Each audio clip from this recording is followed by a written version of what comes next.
Hello everybody, welcome to Dire Roll. Today we're doing another one-shot. Caddy will be running the one-shot again. This is her second time hosting the show for me, which is great.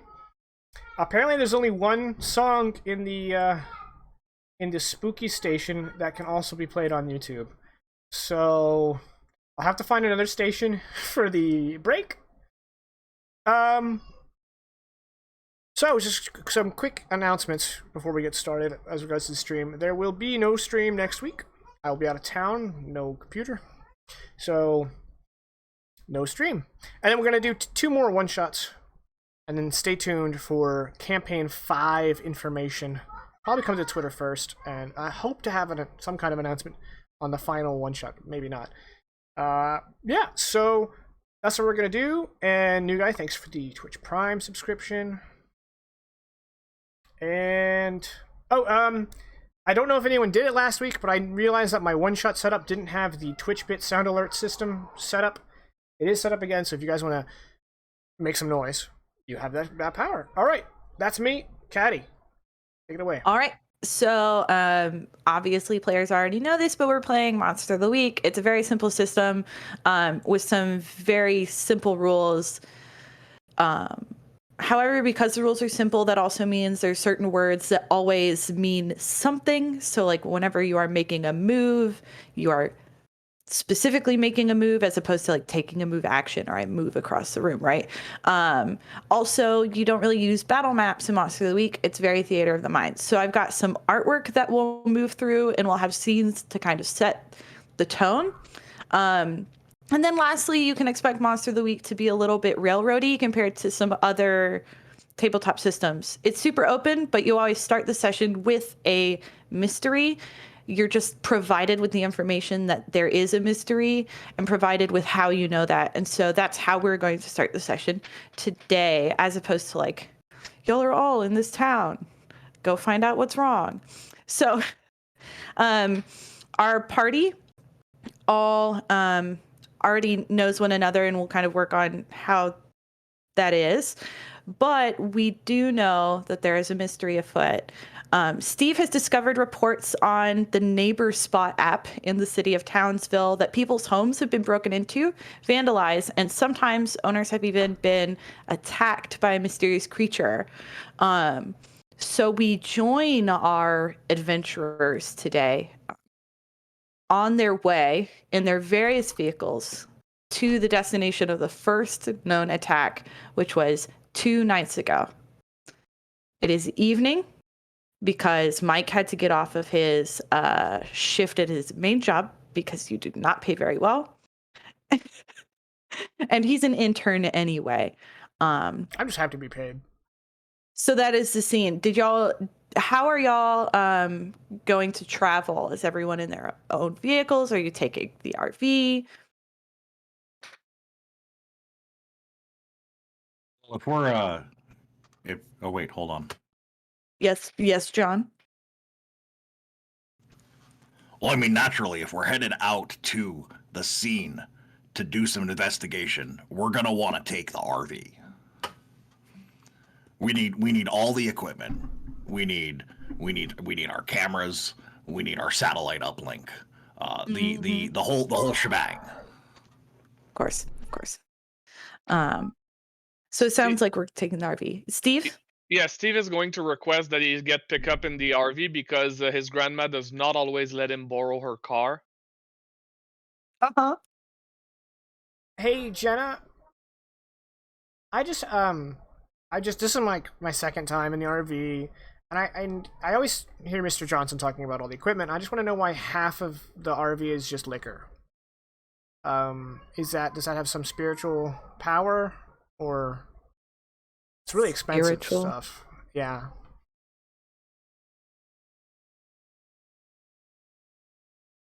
You're muted. I don't know. Nothing's coming Your out. microphone?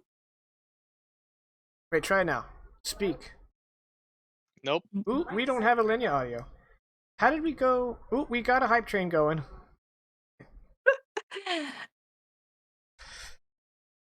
How have we gone the entire prep with you having a broken mic? It wasn't broken until Now like 10 it's seconds. working. It's working. Yeah, there we go. The Discord decided it didn't like my microphone. Got it. Yeah, it usually does. Clearly, that means we're on to something if Big Brother is already trying to shut down the stream. Oh yeah, trying to quiet us. Yeah. The liquor? Oh, I need to drink sometimes.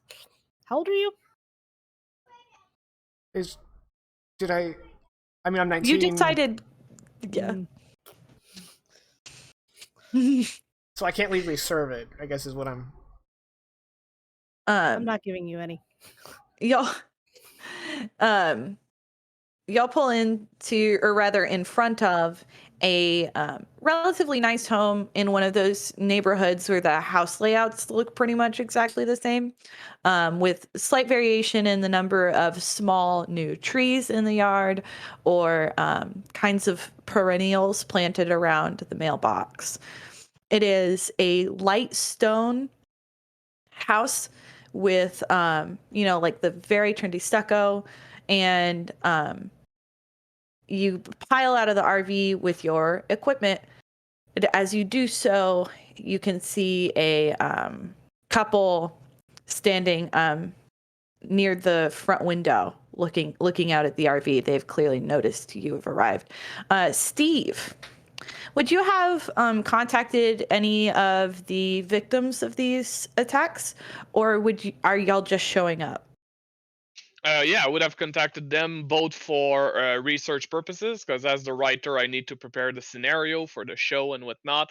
But also, if we're gonna visit one of them, it would be good to, not come as a surprise and hello, good sir. So yeah, they would be aware of our arrival. Although Steve often gets excited, so whether or not the timing is proper or if everything is on point is up in the air. Okay. Yeah, so they're definitely anticipating your arrival. Everyone in town is familiar with the show, whether or not they watch it, right? You can choose for yourselves if you think you're famous or infamous. I feel there will be differing opinions. So do y'all approach the house head on? Do you check the backyard? Do you knock on the door? Just walk right in? How do y'all approach this mystery? Mike immediately starts unloading everything alone because no one else is going to help him. Mm-hmm. So this is the emplacement of one of the actual attacks, like not just the vandalism and breaking in. This is one of the actual attacks. This first house that y'all are stopping by can either be just the break-in, supposedly by the same beast, or if you would have preferred to stop by the person who'd been attacked, you can do that. No, if it's a break-in, that's fine. In the case of a break-in, Steve would, depending on if there's space without stepping on private property outside of this property, he would probably try to look around as best as he can to see where the break-in could have taken place and if there's still signs of it. All right, yeah. Let's go ahead and treat that like a move. Why don't we? Perfect. So what I'm going to do is have you investigate a mystery. Perfect. So then I And roll plus sharp. Yes. And it'll be the way you are investigating this mystery is by looking over the property, not talking to the people. So because of that, you'll roll plus sharp, and any information you get from any of the questions will be for the duration of you looking over the property. Perfect. So if you wanted to hold on to some of those questions until y'all got inside, you're allowed. And real quickly, I just wanted to, we are using Foundry VTT, which I love and I will support till the end of my days. But there is a Monster of the Week system, but it hasn't been updated to the most latest version. And it doesn't function on the latest version, which I am on, and I didn't want it backdate. So we aren't using the Monster of the Week system, but there is one. So if you just use an earlier version, you can play it, and hopefully someday soon it'll get updated. The person who's working on it is still active. They just haven't finished the update. So yeah, I just wanted to say that because Yeah. Perfect. So time to roll. Yes. My You'll roll sharp plus is sharp. plus sharp, and my plus sharp is +1, so I'm gonna use the +1 macro. I've got a 7, which I believe is one Ooh. hold. That's one hold. Also a good note while we're rolling, since this is our first official roll, if you roll a 6 or lower, you have failed the roll. But you also mark experience every time you fail a roll. You also have luck that you can burn to automatically make your roll a 12. But if you do that, you do not gain experience. And y'all might level up in the middle of the game, so have a few ideas of like what kind of thing you'd want to pick up. This is in the improvement category, right? Yes, in the Perfect. improvement category. I'll keep an eye out once I'm not doing this. Okay, so then I got one old, which I can spend to ask the keeper one of the following questions. Mm-hmm. And I need to keep in mind that I'm looking from the outside of the house, and I'm currently looking at possible damage / break-in. So my question is going to be the simple. No, that would be better. Ask the person. So maybe. Is this what move is this? Just I want to follow along. Yes, so it's investigate a mystery. Okay, cool. For the stream's purposes, he gets to ask one of the following questions. What happened here? What sort of creature is it? What can it do? What can hurt it? Where did it go? What was it going to do? And what is being concealed here? So, my first instinct was going to ask what happened here, but this might be better to ask to the owner of the house if they're here, and I'm assuming they are. So instead, I'm gonna ask where did it go, but not in the sense of like where did it leave the house, more as in where did it go, like where did it come from, to where did it go? Yeah, Where did it inside come the from, house. Cotton Eye Joe? Yeah, pretty much. Yeah, I think if you're looking specifically for its path, meaning where did it go, as in generally throughout the house, you are able to find, once you pass through kind of a pine fence, you go around the back side of the house into the back patio, where you can see a set of double glass doors, like sliding doors, and one of them has a doggy door in it that has been like smashed through. So you're thinking it broke in those double glass doors. You see some residue along the edge that is yellow and white, and you see that like some scorch marks along the edge as well. But you would see it come into the house. You follow the path into the house, and as you are walking around, you can see some damage in the kitchen, some scorch marks on the ceiling of the living room, and the trash can has been knocked over and dug through. Perfect. Steve will make a note that for the show they will need to take a picture of all this damage, especially the doggy door and the burn marks and the yellow and white stuff. Yeah. So is there anything anyone else would like to do? Oh, I'm telling Mike where everything needs to go. Okay. John?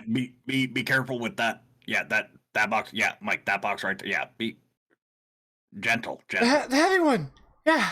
Yeah, gentle. Yeah. Steve would have told y'all that the couple y'all are coming to visit today are the Mickelsons. Mickelsons, okay. All right. Mm-hmm. Are the Mickelsons home? They should be. They expect us. Yeah. They were in the front. They were standing in the front window. Oh, you mentioned. Yeah. Mm-hmm. Wait, and hold up. Did Steve just just stroll on in then, or In the backyard, He yeah. walked around to the backyard. His role represents an extended period of time, so y'all would have plenty of time to like unload and get ready. However, Steve has already communicated with the Mickelsons. He already talked to them about coming to look. Well then John's absolutely gonna just stroll on up and knock on the door, and then while he's waiting, turn back around. Camera, get camera running. Let's go. Oh. Record this. Oh yeah. Okay. Oh. All right. Yeah. So Mr. Mickelson opens the door and kind of ushers y'all inside. Mrs. Mickelson is standing near the kitchen counter. She's got a mug of probably coffee. It's earlier in the day, but you're not gonna smell it, so you don't know for sure. and she's kind of fiddling with the edge of her shirt nervously as Steve walks in the back door, still looking over everything. Mr. Mickelson shakes your hand and says, thanks for coming out. I guess we would have just called this a break-in if it weren't so weird. Yeah, no, thanks for having us. We appreciate the opportunity to come out here and, do what we do. A lot of folks these days, they're not exactly comfortable opening their homes to those of us that are, aware of what's actually happening out there. You get Big Brother's got his fingers in everything, and like the propaganda is just it's. I'm just saying I'm glad to see that you haven't been swayed by the one world progressive movement.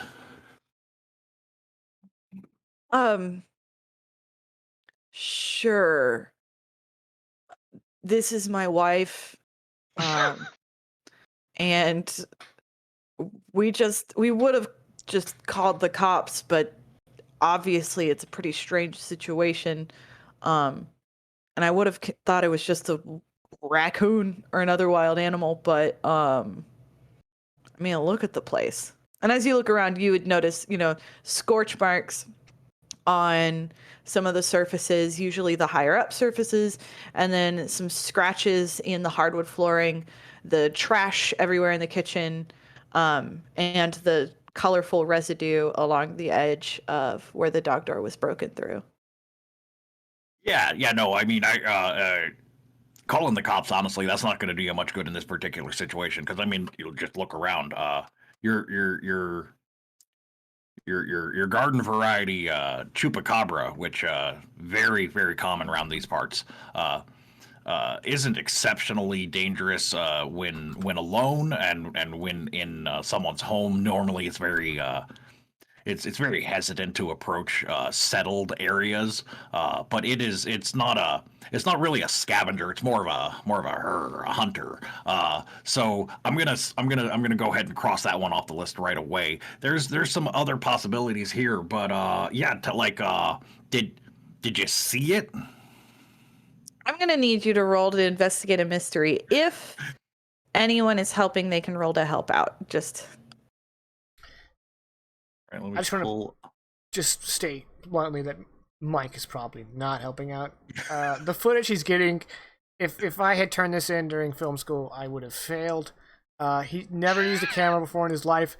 He keeps looking around and letting the camera just kind of fall. And I'm then remembering he's holding it. You're muted, Lenya. Oh, Lenya's having mic issues. That's fine. Yeah, microphone issues, technical difficulties. We'll have a little bit of dire roll today. Yes. Here and there. I think what it is it keeps getting plugged, which keeps Discord being like, no, it's not there no more. That'll do it. Yeah. I was thinking, I imagine Jilla keeps pushing it up and being like, get a shot of this. This. Yeah. Because she's like a trained professional. So you said we're gonna roll to investigate a mystery. That's plus sharp. Yeah, and I could help. Steve could help by having some of the notes he already had by talking to the Mickelsons and just like pointing John in the right directions of the question to ask. Yeah. So to help out, roll cool. Oh, I'm not good at that. You're gonna do it anyway. So shocked. So roll cool. There you go. Oh, it I rolled a randomizes 5. the textures. I love it. So you do get experience. You can mark experience. All right. And with the fail, is that going to affect my roll at all? it just doesn't help. Okay. So I imagine like John's like going into the tirade and Steve's probably like trying to like hand him notes and John's like just pushing. He's like tap tap tap tap. Yeah. All right. So plus sharp. We're good with that. That's a 10. Yay. So on a 10, you get to hold 2. for the investigative mystery questions. Those can occur at any point during the conversation with the Mickelsons or by taking a look around. I mean, okay, so I feel like with the did you see it is sort of like a in that list is a what sort of creature is it? Yeah. So, whenever you ask, did you see it? Mr. Mickelson starts to explain that they do have some cameras, security cameras set up in their home because they're very scared of robberies for some reason.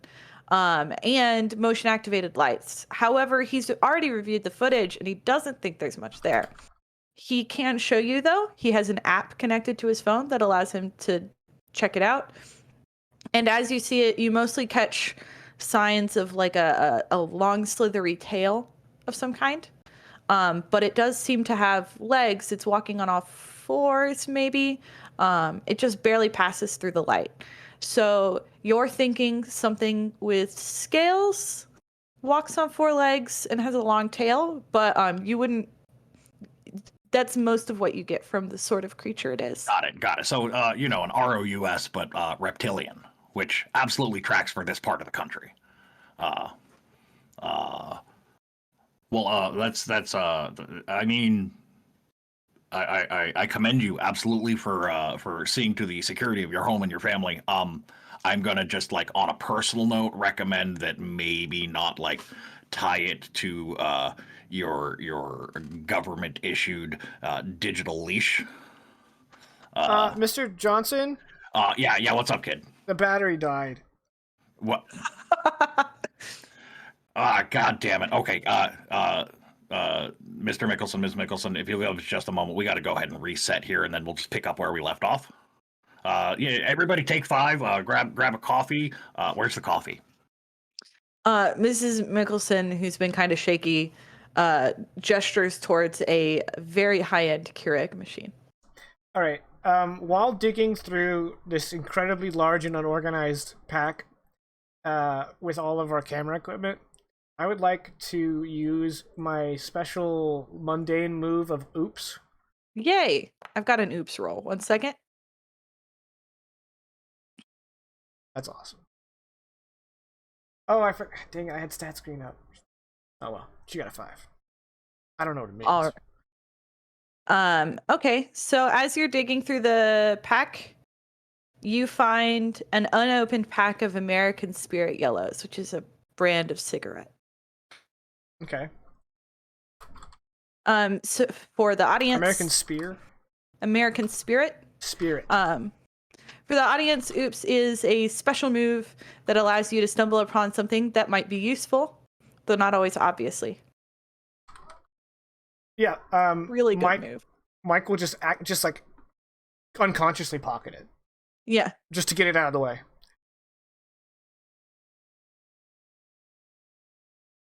Very good. So what was the second? I feel like John smokes menthols, if anything. Oh yeah. It's Newports. Yeah. I'm sorry. I got Yeah, PR was really good. PR. Oh, I got broken. Perfect. Okay, so we're doing coffee. We're getting the thing up and running. We know that it is some sort of quadruped, scaly, potentially reptilian, long slithery tail. It has fire properties potentially thanks to scorch marks. Yeah, the scorch marks. It looked like it was probably scavenging. Slammed through the doggy door. Steve wrote on his notepad salamander from Final Fantasy, and then John probably completely disregarded that suggestion. Correct, absolutely. Okay, by now, Mike has found a backup battery and it has gotten everything ready and has realized No SKD card? No, that he never hit record. Oh, good. But he's too anxious to admit that. So he's just going to say, ready! And this time he hits record. Good job. I I love imagine Mike. when you first took it out too, Jenna just looked over and pulls off the lens cap. Yeah. So reviewing all of the things you know, John, what else did you want to spend your hold on? Or did you want to like do some talking or look around before you decided to use your hold? Ooh, no. Okay, I know. I know what I want to spend it on, but I want to kind of wait a little bit. So the gears in John's head are cranking. Like we're going. There's very clearly for those of you that have worked with John before, like he's on to something, but like he's leading the conversation elsewhere because he's working something out in his head, and that's sort of a cue that, hey, someone else do something while I figure something out. I mean, Jen will start asking some questions. All right, Just, yeah. Who do you want to speak with? I'll speak with wife. Okay. I was like, were you home when this happened? Yeah, because it was late. It was fairly late, and we're such an old couple sometimes. We tend to go to bed fairly early. I work in real estate, and so between the two of us, we're out fairly early. And so, we were in bed. We almost didn't hear anything except our little dog was barking. If you see her, she's gone missing. But she was barking and we heard her and woke up. And I didn't go down because I was scared, but my husband grabbed the baseball bat that he keeps by the door, and he went to go take a look, and he didn't really see anything. But when I think he showed you all the clip on the camera. It's so frightening. Your home is supposed to be your safe space. I'm noticing some burn marks. Did you smell anything burning at the time? No. We didn't really get there wasn't like a lot of smoke there. Obviously when you walk downstairs it kind of smelled like it was burning, and I tried to light some candles before y'all got here because Steve, he's got a word in quotation marks. Does he prefer his nickname? I want to be respectful, but I've always known him as Steve. Well, Steve said not to mess with anything, but I figured the candles wouldn't hurt. Y'all didn't need to smell the smoke. Unless I was wrong. Was that wrong of me? No, it's to perfectly light the okay. candles? Was that messing with the crime scene? No, you're fine, ma'am. So yeah, she didn't see anything, but their dog is missing. Steve noted that the dog is missing. And he's gonna look, he can probably just find a picture somewhere in the house because these people would most likely have a picture hanging around. But he wants to know the breed of the dog in case it's any useful. Yeah, it's a Maltese. Maltese. Okay. Yes. Mrs. Mickelson would tell you that her name is Olivia. Mike will lean over to Jetta and go, "Isn't a Maltese a bird?" I thought you were in college. I'm not like a biology major. No, you're thinking of a macaw. That's a parrot. Oh, Press X to doubt. I thought that was like a type of Jeep. Don't you have a smartphone?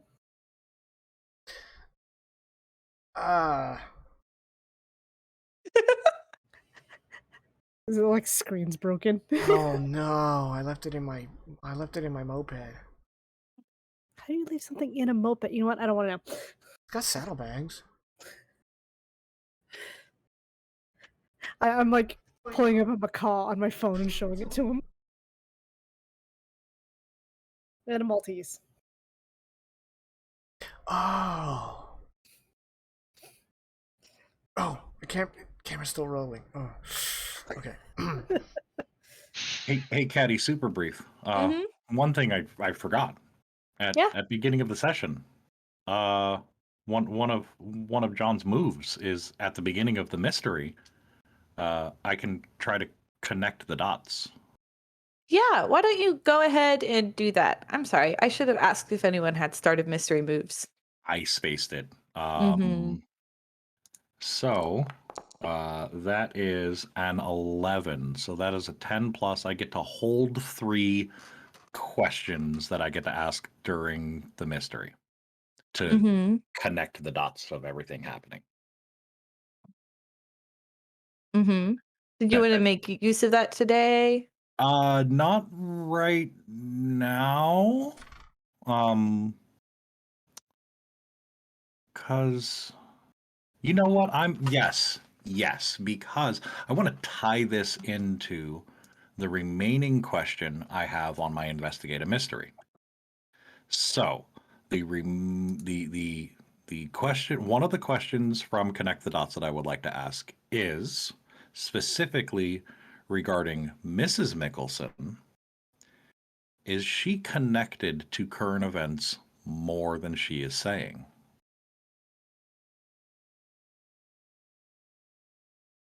Okay.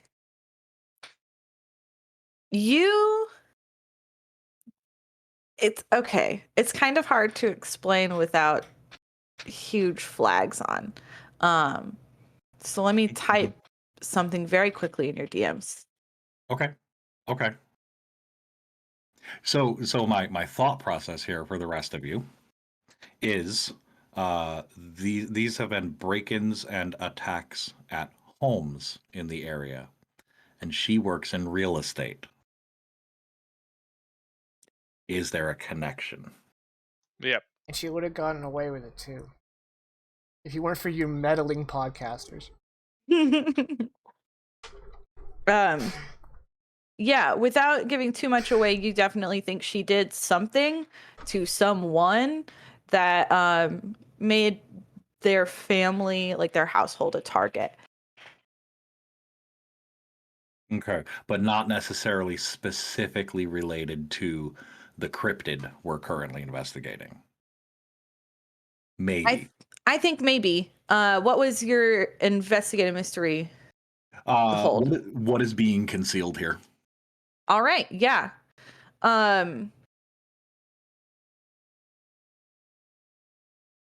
As you rifle around in the trash that has been strewn all over the floor, you find a piece of envelope that has a like birthday you're invited sticker stuck to part of the bright yellow paper. So you're thinking she might have scorned someone in particular. And she's just not mentioning that like there would be a reason for someone to be mad at them. Well, I mean, obviously, we just met, but happy belated birthday, I suppose. Oh, it's not my birthday. No. That was an invite for a neighbor kid's birthday. You know, just a little one. But we're not very close with that family. So, we weren't going to attend or anything, which, you know, we don't have any of our children of our own yet. So there's not much for an adult to do at a child's birthday anyway. Yeah, no, yeah, absolutely. I understand exactly where you're coming from. So like if it's a neighbor that you're not close to and you don't have kids, that must be like really weird. Like they're inviting you to their kid's birthday party. Like that's kind of that sounds a little, you know, Jenna, should I that's be a little recording? that Yes. that's that man, I'm glad I don't pay him. Yeah, that's they sound a little woo. Oh, well, yeah. I mean, they have families like that, you know. Um, they've got loads of children, which just feels a little irresponsible in our climate. Yeah, Mormons, gotcha. Don't get us in trouble. um, Yeah, we just I'm sorry. Legally distinct Latter-day Saints. Gotcha. we Present day saints. we didn't have really a reason to go. Obviously, happy birthday to the little darling, but that's all. Yeah. No. That's yeah. I didn't mean to rustle up any oh, they're kind of weird.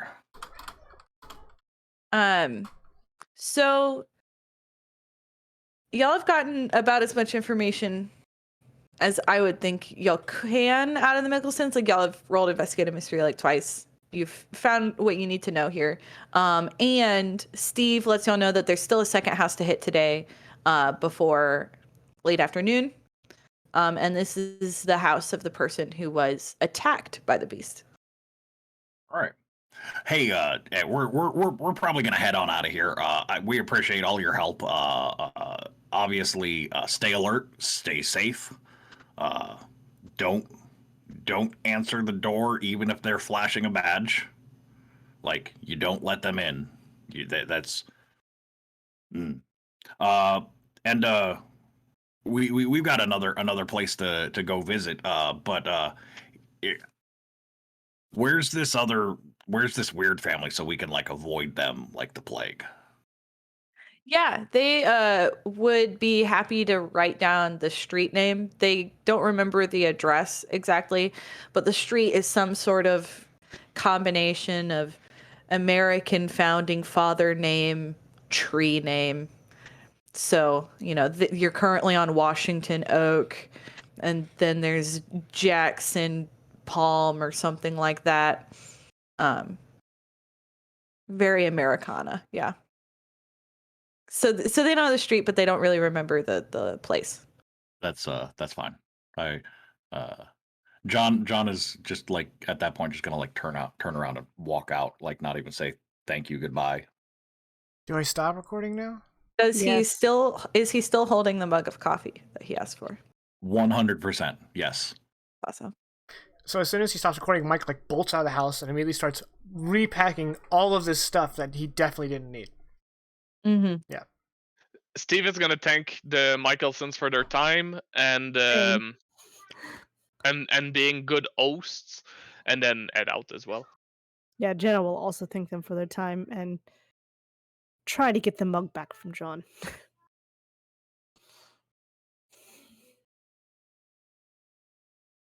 I said try. So Mike is furiously loading things. He's like, hey, Steve. Yes? You know things, right? I mean, that's a loaded question, but sure. So is there a supernatural reason why every old person's home, I mean a home that belongs to an old person, not an old person's home, but they always have a whole lot of doilies? Hey. Mike's never been to your house.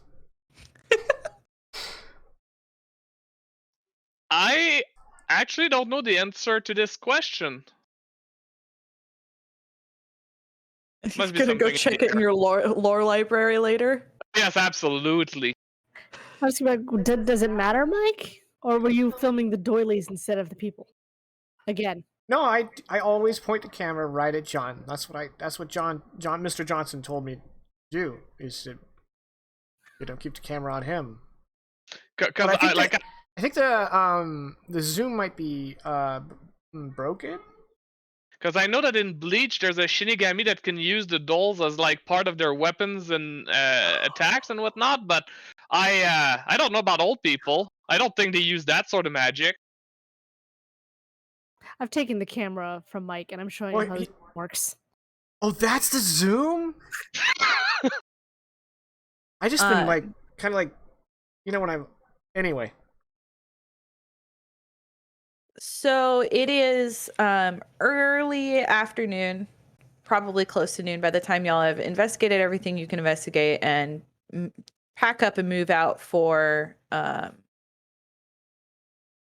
the next house. Y'all are going to Dr. Richardson's home.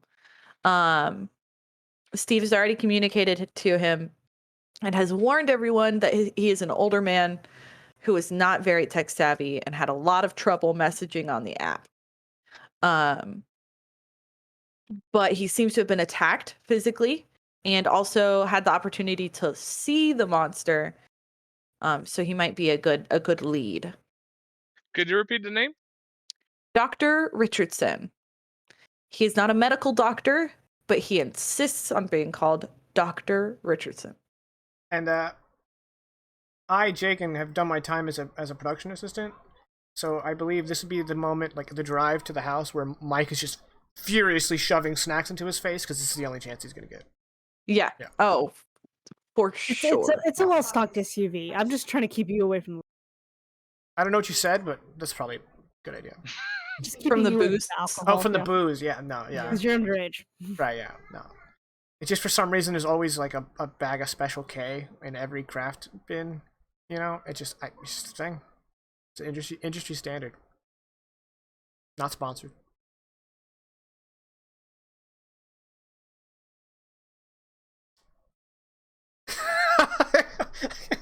That was the day I fucking slew Vegas.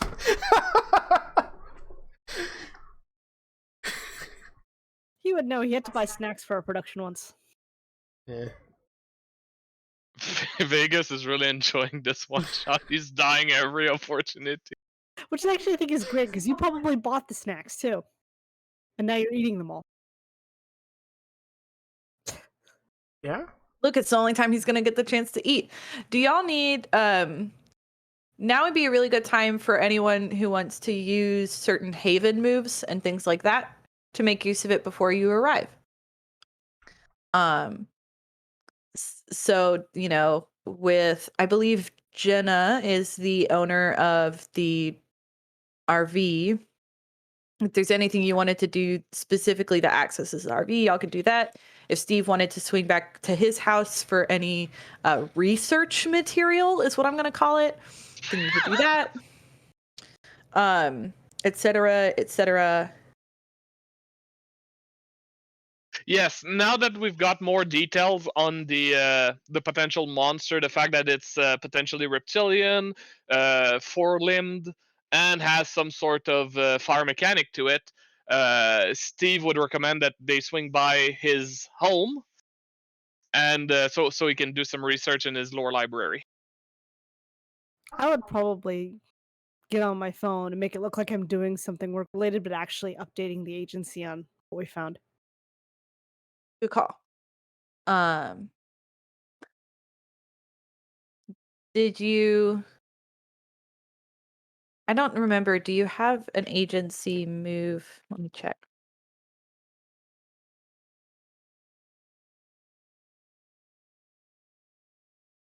I don't think so. Elena, did you see what I Okay, yeah, you didn't. I did, Pick up. but I didn't get it. Yeah, you didn't pick it up. Okay, that's what I thought you had left it, so that's fine. So, like, the podcast doesn't pay me, but I'm still getting paychecks.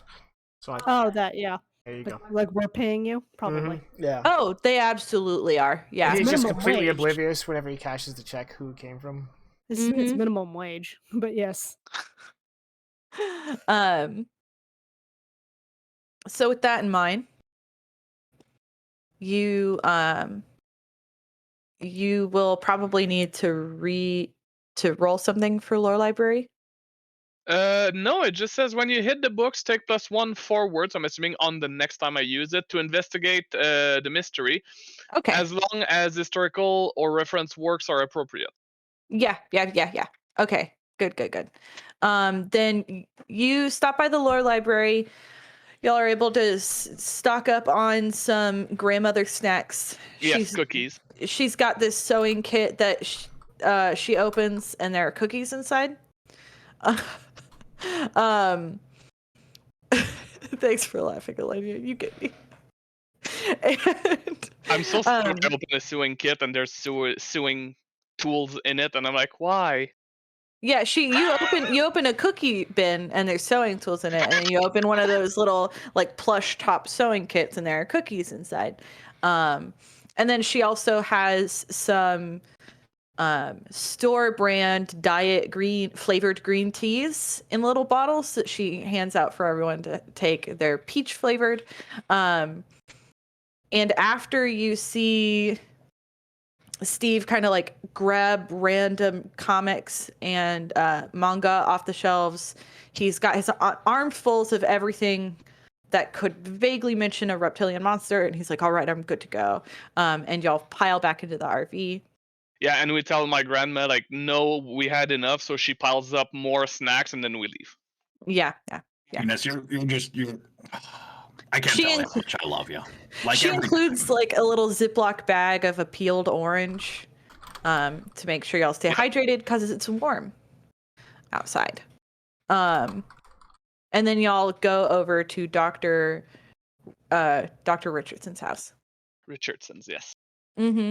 Richardson's house layout looks pretty much the same, but it is a darker kind of brick, still taupe-esque, and still has the stucco accents, and a similarly sized yard, but with 2 small trees and no floral decorations, just hedges. How do y'all want to approach it? Just unloading. I'm making sure the camera's charged and that he has an extra battery this time. Good. And Mike will. This happens every time they go out. He will accidentally call Jenna mom and then just try to road past it. Jenna doesn't even care. She's Yeah, he'll be like, thanks, Mom. Yes, exactly. Jenna just doesn't even care. So yeah, whatever. Or Ma Jenna. One of the two. It's one of the two. Miss Jenna. I think Steve would do the same strategy that he did at the other house. So once again, investigate where did the creature come from and where did it enter, pretty much. Yeah, from the outside. Yep. All right. You can investigate. Yes, so in this case, I would get a +1. So total +2. Mm-hmm.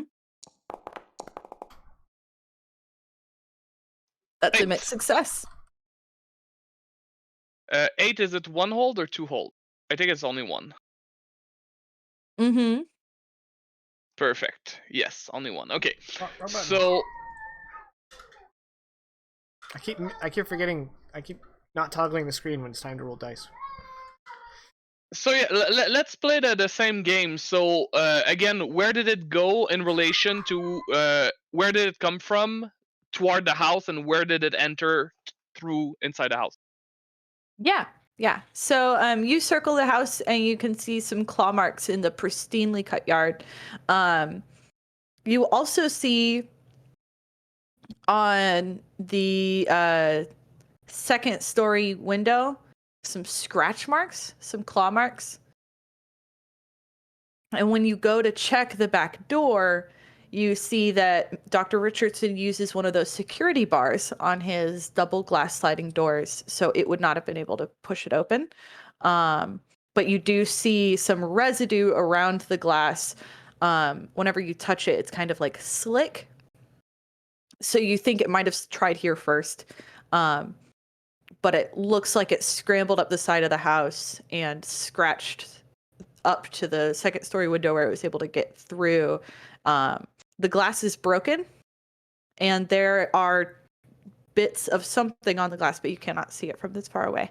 No worries. I'll go check it up once we get inside the house. On the scratch marks, since I've seen them, how many claws? It looks like 4 claws. Okay. And it came again from the backyard, then tried the back door and came up. Okay. And it's worth noting that the scratch marks do not start until well above head height. So it might have some ability to stand some up. Vertical ability. Yeah. Okay. Okay, so you said head height, so it is most likely like human height when it tried to stand up. That would be a guess or assumption. You could think, it might either stand up that tall with its heads up, or be able to jump, or like have some limited flying capacity. You're just not sure. Okay. Last thing I want to ask is, based on what I saw at the previous house and what I'm seeing at this house, can I make kind of a triangulation and see where the likely area where it comes from most of the time seems to be? I'm assuming probably a forest behind the two houses or something like that. There's not really much forest. The city of Townsville that we were joking, is located in Arizona. So no forest. No forest, so desert. Markedly no forest. It's very deserty. It seems to cut across the yard. Its exit paths seem to cut across the yards and over fences. You haven't investigated other yards. You could probably follow that track, but yeah. Perfect. So no pinpointing yet. Thank you. And now Mike is overcompensating for his mistakes on the last house, so he's always recording and always looking at John. Good. John, what are you up to? Not so close. There. Did no one tell you how to use a zoom function? No, I got that. Yeah, give me some space to breathe here, kid. And then zoom in. Yes, zoom in. Yeah, okay. yeah. You're back up and zoom in. Okay. Like here. I need you to hold the camera, not my nuts. Expression, Mike. Oh. Same as before. Go up, knock on the door. Yes. An older man opens the door. He's got like a few stitches right here along his head. He seems fairly bruised, and fairly grumpy. He's got thin wisps of white hair, and those like really just excellent older man eyebrows that seem to like extend 2 inches from his face. Just like the hair goes straight out. And he ushers you inside without a word. He's wearing a full brown, like dark brown suit, with a lighter shirt, but he's got his tie loosened up, so you can tell he's in a bit of a mood. As you enter, he gestures vaguely at the room, the like living area next to the kitchen, where you see more of the scorch marks and scratches where it appears the altercation took place. We have a storm rolling in, just to let you know. Okay. Yeah. Steve is gonna immediately like take John by the hand and just like whisper to him, "Doctor title's important. Remember, doctor." Got it. Yeah. How are you today, Mr. Richardson? God damn it. I am a doctor. I did not spend my life dedicated to Chaucer for you to call me Mr. Richardson. I think it's pronounced saucer. I have already spoken with the police. But well, they that was your first mistake, yeah. Are useless. Oh, finally you get it. No, I'm a little slow, but okay, yeah. A blind squirrel finds its nut. We were just talking about nuts. Oh, I'm sure you were. In looking for the nuts, he finds the cigarettes and he's like, "Ah, these get there," and puts them back in his pockets. Please take a look around. A bag of peanuts too. If you would like, I'm going to sit down. I have been very badly beaten by something and laughed at by the police. Yeah, they're idiots. And he like lowers himself into a leather recliner. May I check upstairs? I believe it came inside the house through upstairs. Please, whatever you need to do. Mike doesn't realize no he's talking. Secrets. Yeah, Mike go doesn't ahead. realize he's talking out loud when he says, "How come the thing keeps attacking old people?" The first couple was fairly young. Oh, I thought you said they were older. No, they. Oh, older than Mike. Older than Mike, yeah. Yeah, Mike. Okay, I stand by it. Steve is gonna quickly jot upstairs while John continues talking to Dr. Richardson, and he's gonna go check out what he saw was on the window. Yeah. Yeah. So I'm sorry. Go ahead. I'm an idiot. Ignore me. You can start asking questions. I can let new guy in on the deets. Okay. Yeah. So you were it did a real number on you, didn't it? You could call it that. Yes. Well, that's what I called it. Yeah. You're pointing out the obvious. Yes, it beat me bloody. Oh, Rent my flesh. yes. My apologies. What I'm trying to do here is what we call in the business building rapport. But I can see that that's that's just not going to work with you because you have potential sociopathic tendencies. Which I've is heard fine. that before. I color me surprised. So I mean, I'll just get right down to it. What did it look like? It was dark. It had claws and sharp teeth like some sort of fantastical beast. Some other leathery appendages. Like and rough. Yeah, not large by any means. And rough skin, but the body was misshapen. And unusual. And the only light was from the very top of it, like floating, like a will-o'-the-wisp. Huh. It was beautiful, really. Yeah, no, I can. Wow, that was poetry. Thank you. Now, maybe I'm at a loss for words. It was beautiful. You want to roll to investigate? Yeah, I do. Is anyone assisting? I'll help. Okay, so you roll cool to help out. Guys, my character is getting to me. I've been replacing my glasses, and right now I've been doing it like this, but I kind of want to do it like this. Tolka. I got a +3 cool, so Nice. of course I roll like shit, but hey, 9. 9. That's still a +1.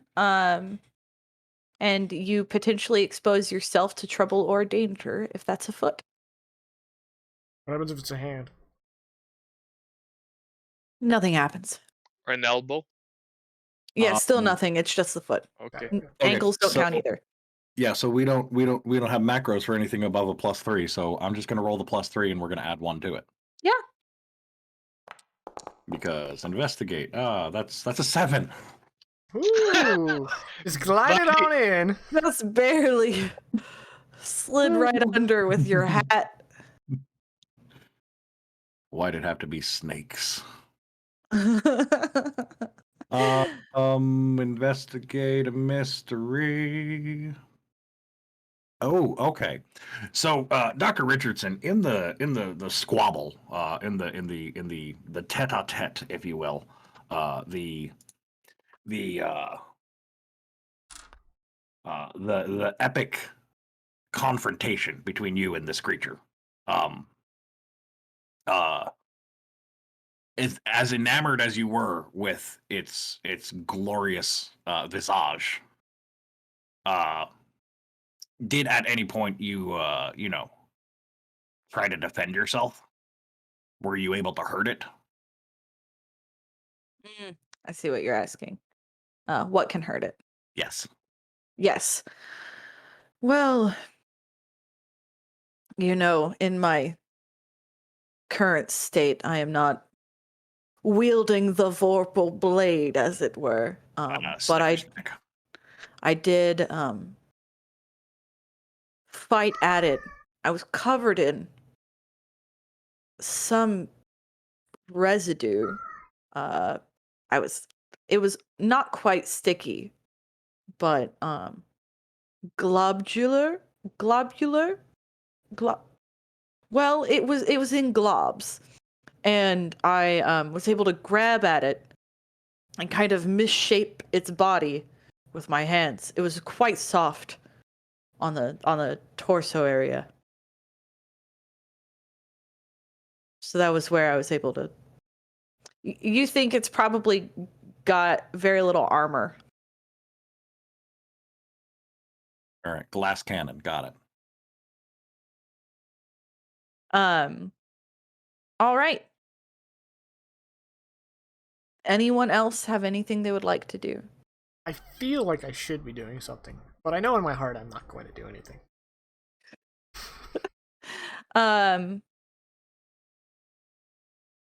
How about you do something for me? All right. Them's Big Thunder. If the stream just dies, that's what happened. Yeah, I was aware of the potential of this. Devin and I were speaking about it earlier. So, Mike, I'm going to need you, as you are walking about filming, to roll me plus cool. Plus cool. I am good at cool. I have a +2 in cool. I got a 5. Would you like to spend a luck, or would you like to mark experience? I will mark a luck. All right, so you're using a luck Yep. to roll a 12. Yep. So as you burn your luck, while you're walking about the house and filming, you move the security bar, or have Jenna move the security bar, probably film her back while she's doing it, which is really weird. And then you wander into the backyard, shaky cam style, and see the claw marks across the grass and into what appears to be a metal-sided shed. And as you sneak closer, you can hear scuffling about. You think you might have found the monster. Oh, okay. I have a move called What Could Go Wrong. Whenever you charge into immediate danger without hedging your bets, hold 2. I don't know if this applies, but I just wanted to bring that to your attention as I charge headlong in. No, I'm aware. I'm turning on the camera's really, really subpar night vision mode. Oh, good. Yeah. Y'all have been speaking with Dr. Richardson for a while, so I'd say it's early evening, or like late afternoon, kind of in that mid zone. As you swing open the shed door and are faced with a scene. 4 glowing lights. In the dark vision mode, it's nearly incomprehensible. And no one's telling me there's only 3 lights, right? Oh, 3 lights. Sorry, Caddy. Sorry. It is what it is. That's what you see. I just go, cool. As you speak, the lights kind of like rotate and float, and you can hear skittering of claws upon the ground, and you think maybe like one of those blow party horns. And then as you're standing there, a creature rushes towards you, bowls over you, and runs into the yard. And let me try to. Mike unleashes the least masculine scream imaginable. What the fuck? As this dashes out into the open grass, its tail releases another wee noise, and it's it's flickering candles ablaze with light as it pounces towards you. Everyone else is inside. What do you want to do? Oh my god, I have no idea. Well, I was near the backyard door, so could I have heard him scream? Oh yeah. And Steve is probably at the second story window, still trying to scrape some of the material on the window. So I'm assuming I probably see this from the second story. Mike's move is to I don't know what it would be. You tell me. Just to get the fuck out of there and to the people who he thinks are professionals. Yeah, well, that would be to act under pressure. Does this qualify for my what could go wrong? Oh yeah, So I can take +2 forward on an act under pressure roll. which is plus cool. Yes. So I get a +4. Mm-hmm. I'm gonna roll a +3 and add 1. Because it went really well for Vegas. So. Ooh, I got 11. Oh, very good.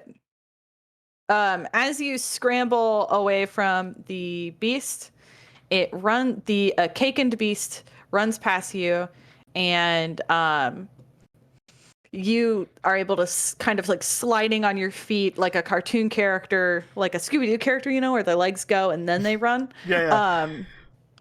You dash back in through the glass doors, camera flailing wildly as you do, shouting that you found the monster. What are y'all gonna do, Jenna? I'm not gonna reveal that I have a gun yet. So first, I'm gonna pull out my knife and get Mike behind me and try. No, I'm not gonna try and calm him down. I'm just gonna leave him be. All right, cool. Would you say you are making a move? Because it sounds like you're trying to protect someone.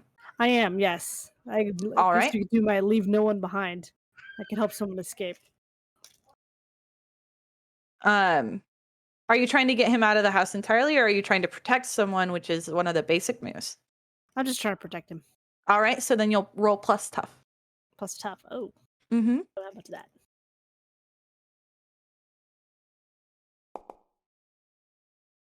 Your tough, I think, is +2. Okay, cool. That's +1. Oh, that's right. On Which is the highest tough of the group. On a 7 to 9, you protect him okay, but you suffer some or all of the harm he was going to get. So as you jump in front of him and brandish your knife, the cakened beast runs after you and slashes at you with its tail. So the tail flips around. You hear that "bwee," and it smacks at your knife hand, slashing a cut up your arm, and that will be 2 harm. When it says hold 2, that means I can do it twice, right? Uh-huh. Because one of the options I'd like to use as my second hold is reduce someone's harm suffered by 1. Yes. So as the whip slashes out, Mike grabs your. Oh, there we go. Mike throws the camera, and it partially deflates the extendo tail, and it only slashes at your hand. You take 1 harm. You can apply armor to that. If you have Okay, any. so I don't take any. Yeah. 1 armor hidden. Sweet. Nice. What are you doing, John? I knew it. They've been putting DMT into the cake mix and they're turning the frickin' birthday parties gay. For fuck's sake. I like how Mike is actually helping my cause because he just threw all the footage at it. But it's a cheap camera, so it's probably fine. That's a rule of electronics. The less you pay for it, the harder it is to break. I mean, John is just kind of like, oh, I can see, yeah, I can see exactly why it was like squishy in the middle. Yeah, that absolutely tracks. What the fuck is that?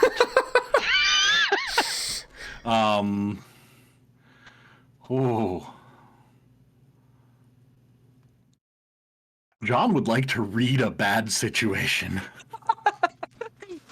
Yeah, go ahead.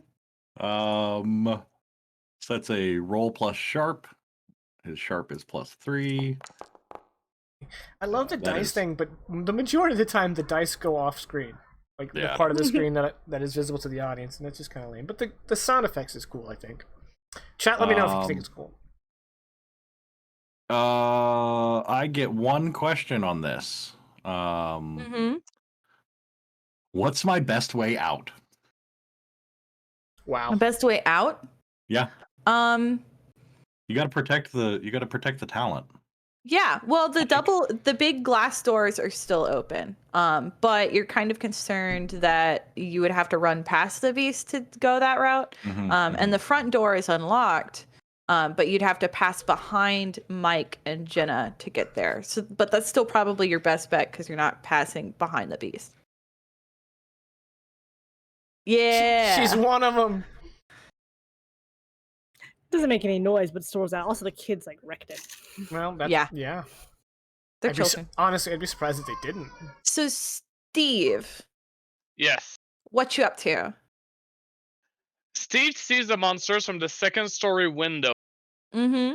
And Steve believes he is the protagonist. It is his story, it is his anime. Yes. So he makes like kind of this Yeah. and transform. Oh my god. And transform. Werewolf. I'm so happy about this. Please note that the end movements are absolutely not part of Necessary. his transformation, but he Mhm. needs to make them. Yeah. It's a spiritual need. Yes. Is after doing the hand motions, does he go through the silhouetted magical girl transformation? Absolutely. Okay. Absolutely. Yeah. Yeah. Like it's not the very gritty like crunching of bones and fur growing. No. He he kind of lifts up the air a little bit. He takes like a graceful pose and then like the white light, and when he comes back, he's just like this unk. But now I have a question. Wolf. Is what we're seeing what he believes happens, or what actually happened? That's a good question. Nobody knows. Y'all didn't get to watch him transform. That's true. So There's no audience. no Except audience. the audience. The tree in the forest was silent as far as you're concerned. Yeah. But you know what isn't silent? A werewolf running down the stairs. No, I dive out the window. Oh, you're diving out the window. Yeah, because it's an anime. So as the werewolf lands in the backyard, Hero pose. hero pose. You hear a thunk. Vilcus, right, is the name?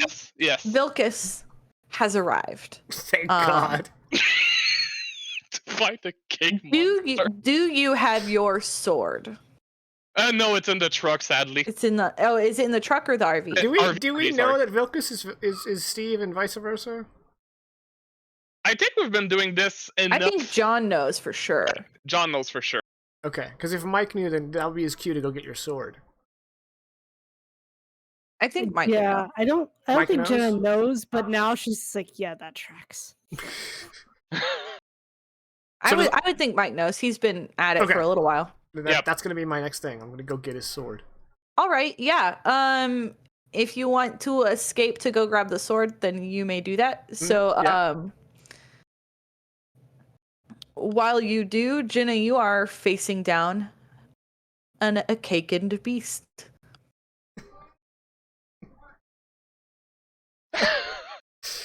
Oh, You know what's weird? I want to try blowing out the candles and seeing what happens. my favorite part about your artwork is the princess that seems to be just like enraptured by this whole experience. Like she's having a religious experience. She's just like, she's vibing. It's really fun. I was explaining the beast to some friends of mine because I was testing. This is my like 4th iteration of it. And I was like describing each of the things, and they were like, "What does the princess do?" I was like, "Oh, it's just a Barbie."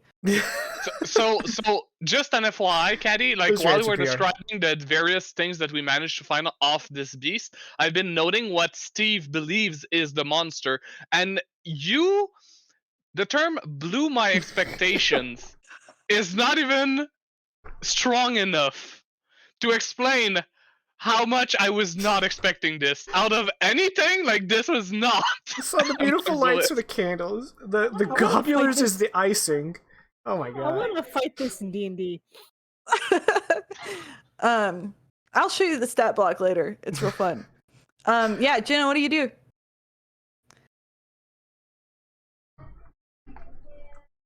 I legit want to try blowing out the candles and seeing what happens, but I'm gonna stab it with my knife. You're gonna try and stab it. Okay. Yes. So Cut a slice off of it. to do that, you need to kick some ass. I've heard that. Yeah. So you roll tough. That's the name of a move. So capital K.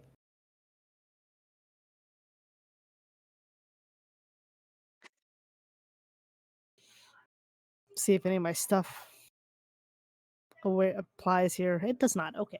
PR, the Barbie is not awakened.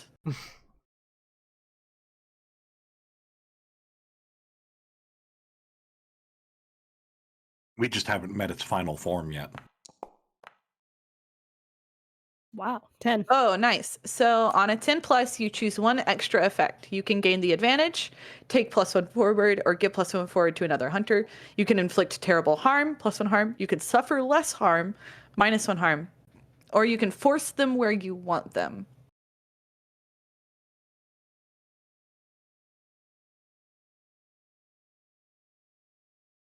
I just think I'm going to give a plus to someone else, preferably the werewolf. All right, so you gain an advantage. You give a +1 to Vilcus, Perfect. and you're able to slice at one of the candles, causing it to drop to the floor uselessly. It's still ablaze, but not strong. It doesn't seem to be catching anything as the wick struggles against the melting wax. So you slice the top of one of the candles off. Vilcus, you've got a +1, but no sword. It's okay. I'll just Naruto runs toward the monster and then slash at it with my hand. All right, roll Gonna to try kick some ass. as well. Mm-hmm. Perfect. So with the +1, I believe it's a +3 total for me. I looked at everything else. I don't seem to get any bonuses or anything out. I'm gonna do more arm if I choose to do arm because of my claws. But so far it's only a +3, so let's roll that. And I rolled a 10. There you go. On a 10 plus, you get the same list of options. Yes. So now, tell me, now that I'm using my werewolf claws to attack it, what would be my normal arm? Because I get +1 for my claws, and then I could choose terrible arm for an additional +1 arm. So what's my base arm before my claws and before my everything? Whenever you take the ability to use claws as part of your monstrous strength, it's you have claws. They do Okay. 1 harm. So Perfect. doing terrible harm would be 2 harm. Perfect. So that's why the sword is actually more useful in certain circumstances. Okay, perfect. It's also huge, the sword is, so you don't have to be in hand. Yeah. Oh, I just remember what his fucking sword is. Mike's gonna have trouble. Yeah, it's okay. You'll be back soon. Dragging it, probably. Yeah. Perfect. So in that case, I will inflict terrible arm for a total of 2 arm. Claws for 1 and terrible arm for 2. All right. As you rush in, the beast will. Oh wait. I also need to double check. What was the harm on your knife, Jenna? It was just 1. Okay, that's what I thought. I wanted to make sure I marked that appropriately. As you rush in and slash at it with your claws, it defends itself by blazing the flames on its candles. For 2 harm, ignore armor to you, new guy, and an additional harm to Jenna, who happens to be nearby as the flames alight. And that's 1 harm to Jenna, ignore armor. I just said 2 for me, right? Uh-huh. Okay. So I'm gonna mark it here. And its candles are like significantly shorter now. Perfect. John, what you doing? So it looks like the kid just ran out the front door. Mm-hmm. Oh. But you also just saw a here. huge like blast of fire, and Vilcus is here. Oh.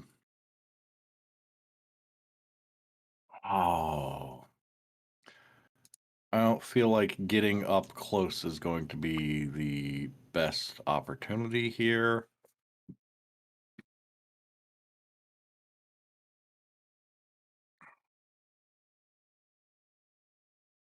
So I think.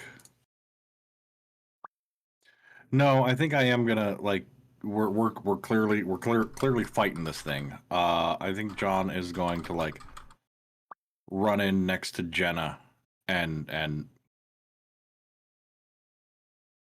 oh, you said it was squishy, so he's gonna try and like reach in. It's a cake.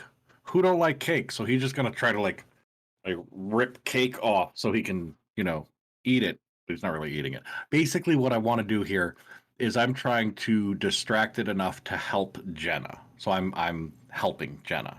Yeah. Roll plus cool. Plus cool.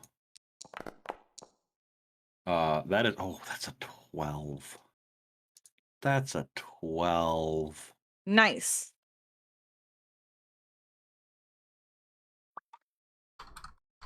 Yeah. That's real nice. Yeah.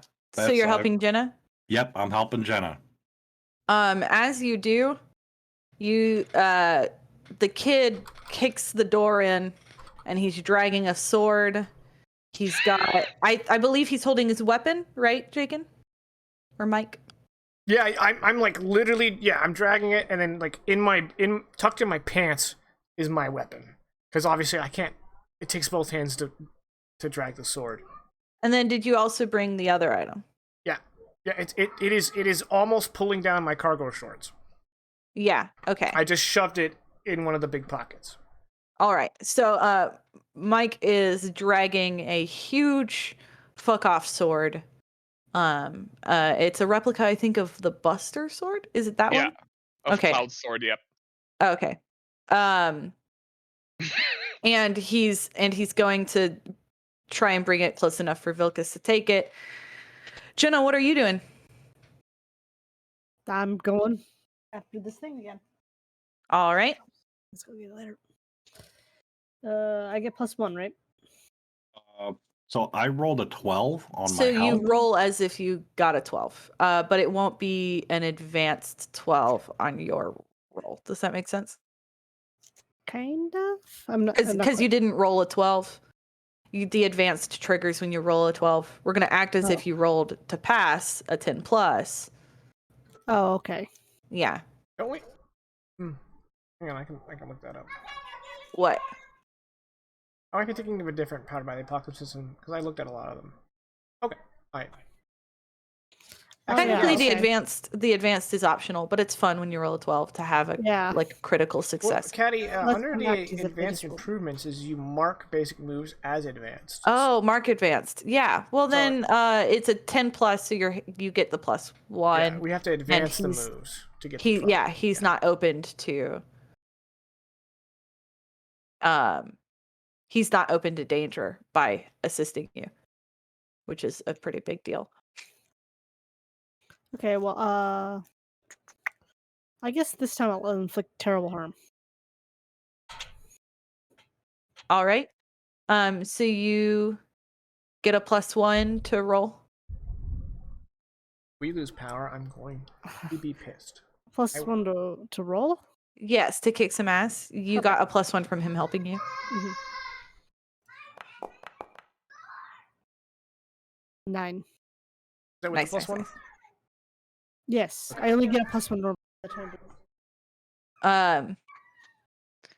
So with a 9, yes, you and whatever you are fighting inflict harm on each other. Okay. So you said it's 1 harm with the knife? Yep. All right. And it will slash out at you with its claws and teeth for 2 harm. Armor applies.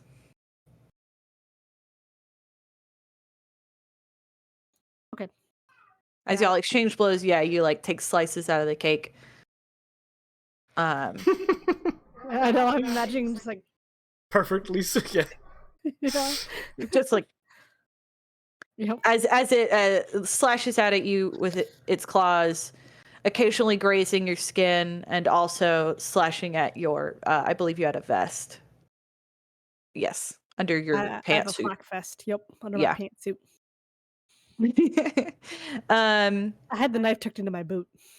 Yes. So, Mike, are you just gonna drop the sword within reach of Vilcus? Are Yeah, you and be gonna like, try and and like Vilcus, and like slide it with all my might as far, which was like literally like, just drops because like it's a fucking Buster sword. Yeah. Yeah. And then what would you like to do? I would like to grab the jug, pop it, and just throw it at it and go, die, demon! Perfect. When you do so, you do not kill the monster, but the candles are no longer alight. Yeah, so just a jug of water. Well, it's holy water, but yeah. Yeah. So he pulls a half-gallon jug out of his cargo short pocket. It is got John's handwriting in scribbled Sharpie, holy water, along the side, and he splashes it across the top of the cake monster, dousing the flames on its pink striped candles. You no longer have to worry about that. So And then Mike is gonna like throw his arms back, still holding the jug, like, make a wish, bitch! Steve, aka Vilcus, Yes. what would you like to do? Vilcus will grab the Buster sword, Mm-hmm. bring it up in a very ceremonial manner, like in front of him, like holding it like a knight would hold their sword, and say, Omaewa mu shinderu, and then bring the sword down on the monster. All right, roll to kick some ass. Hold on. Well, Okay. Okay. Kick some ass. No bonuses. Is gonna be just a +2. 6. I don't think it's a good one. You can burn luck to roll successfully, or you can take the experience. What does a 6 do? I need to go read back. Kick some 6 ass. is a But failure. The arm, and he doesn't. I'm assuming the thing doesn't. Hmm? No, I'm gonna spend the luck.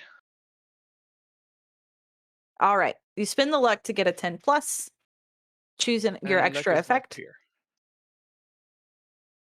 When you spend a point, pick one. Decrease the wound you have, suffer to 0 arm. Or after you roll, retroactively change the result to a 12. That's what I would take for luck, right? What? Oh, sorry, you were talking about the effect of kick some ass, and I would have Yes. rolled a 12 then, right? Yes, but you don't have advanced moves, so it's a 10 Because plus. it's a 10 plus. Okay. Yeah. In that case, I'm almost full in arm, so I'm just gonna take suffer less arm since it's gonna do arm to me back. You're almost full in harm. The first step before you go unstable. Oh, So yeah. yeah, I want to save up a little bit of those wound boxes. So you are going to suffer less harm. Yes, and my sword is 3 arm. All right. As you slash into it, you reveal it starts to bleed from a sort of reptilian torso underneath the cake. It is limping and gnashing its teeth at you as it strikes out with its claws and teeth for 2 harm. -1, so 1. Minus armor. Yeah, so 1. Um it is in a rough way and starts to try and like duck. You think it might be looking for a way out as y'all are there. John, did you have anything you wanted to do? no, they got this handled. I'm good. Mm-hmm. No, actually, no. There is. This thing is starting to flail a little bit. Yeah, it Like, looks like it's move around. faltering, trying to get away. I want to dive for the camera and get it up back on this thing. You know what? Roll cool All right. to act under pressure. Yeah, we can totally act under pressure. I don't think John's very cool if I don't. Oh no, he's got a +1. Okay, yeah, here we go. It's a 7. On a 7, I give you a worse outcome, a hard choice, or a price to pay. Okay. As you leap over, you grab the camera, you turn it to face the monster, and you start to film. You get about 2-3 seconds before a pop-up flashes onto the little display screen and says, "Memory full. You've got 2 seconds of footage."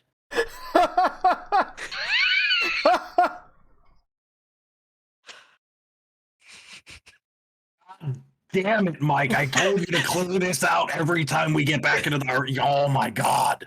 What does the editor do? He tells me just to put it on the counter. Mike, what are you gonna do? I cap the holy water, throw it gently behind me, and I whip out my nunchucks. All right. Are you trying to kick some ass today? Yeah. All righty. Kick some ass. All right, I have a tough +0.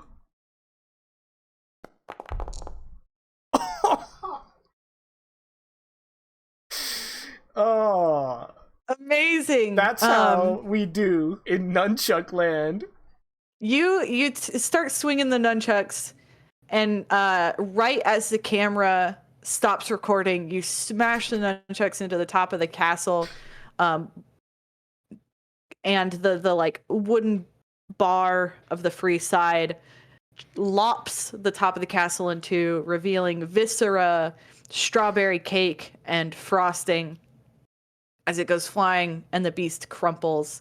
I do want to say I didn't properly convey the scale of this beast, but it stands about like 4.5 feet tall. So it's a sizable cake as you lop into it, and John starts yelling, "God damn it, Mike!" But y'all have defeated my cake monster puzzle. Dr. Richardson is absolutely screaming on his couch. All right. As you've covered his house in gore and frosting. So the camera's like inside the beast, looking up at me and Jenna. We're both sitting there panting, and then Mike just pulls out the cigarettes and pops one out, holding it out for Jenna. And then Jenna pulls out a hip flask. Smoking. Well, and then Dr. Richardson shrugs and goes, "Can I have one?"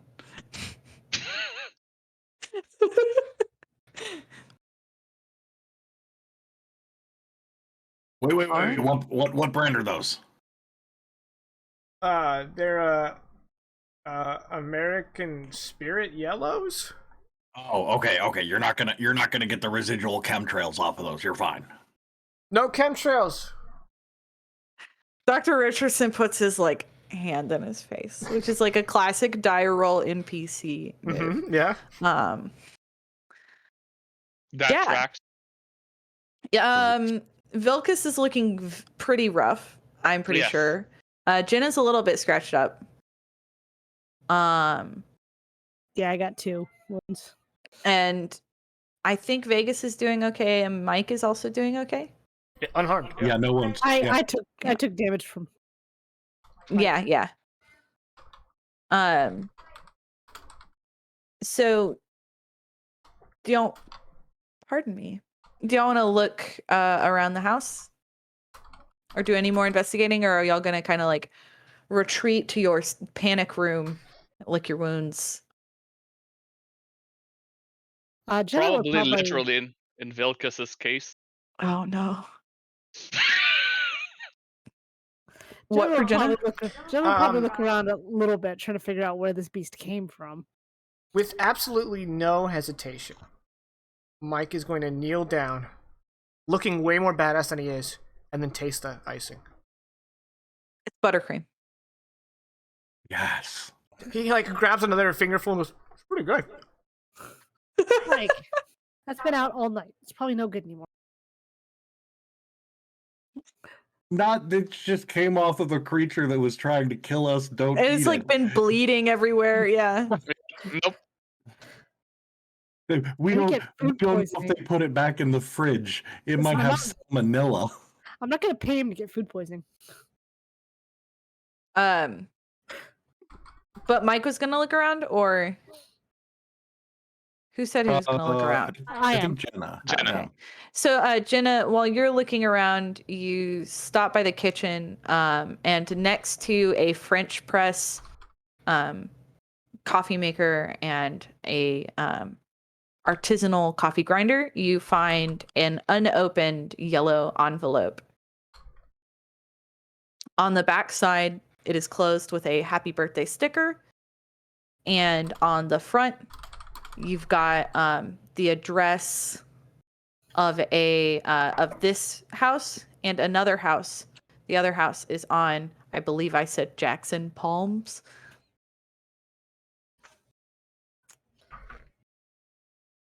So you think Yeah. this might be from the same house? Yeah, I'm just like, can I have this, Mr. Richardson? The invitation. He waves his cigarette hand, like, yeah, sure. Cool. And I think the kid turned 4.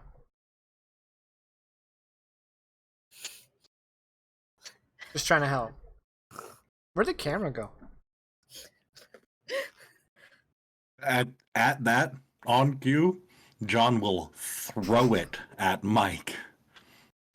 Go clear the hard drive right now. Oh, okay. Lucky I don't fucking fire you on the spot. Yeah, whatever, like, faux badass demeanor Mike had put on, gone. Just instantly, like flash paper. So y'all, you'd have the opportunity to, like, pack back up into the RV. It's fairly late afternoon now, because it was, like, getting into evening now.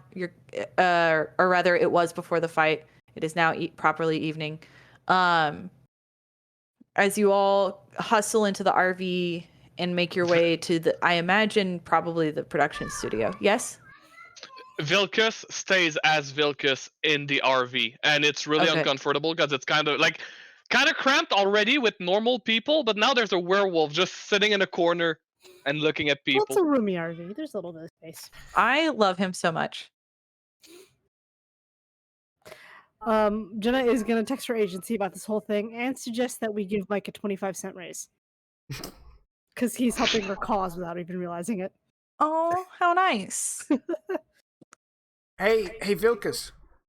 Yes. Good suggestion on the nunchucks, man. And Mike really, like, whacks himself with it. Like, oh! They are noble weapons, I told you. I'm just gonna put those back. Try them with shurikens next. I don't know what that is, but okay. So I believe the production studio is yours, John? And you have Panic Room. Does Panic Room have first aid? Would it have the first aid stuff? I feel like it would, knowing John. I feel like it would, yeah. I do. So, any of the more severe wounds that Vilcus has, y'all are able to apply first aid to. And do some recovery. How much harm did Jenna have? 2? 2. Yeah, so with first aid, you can heal those. First aid heals Vilcus's wounds, but he feels like he'd probably need a good night's rest before he can feel like completely himself again, completely Steve again. And while y'all are sitting in the safe haven, drinking your Capri Suns, eating the peeled orange that Steve's grandmother provided, he opens the envelope. Jenna opens the envelope and pulls out a birthday card. As she does, glitter and confetti spill from the card as it opens. Oh no, it's gonna get everywhere. And crowns and balloons and sparkles and rhinestones are pasted all over it. And it says, "You're invited, 9th birthday party for Lizzie."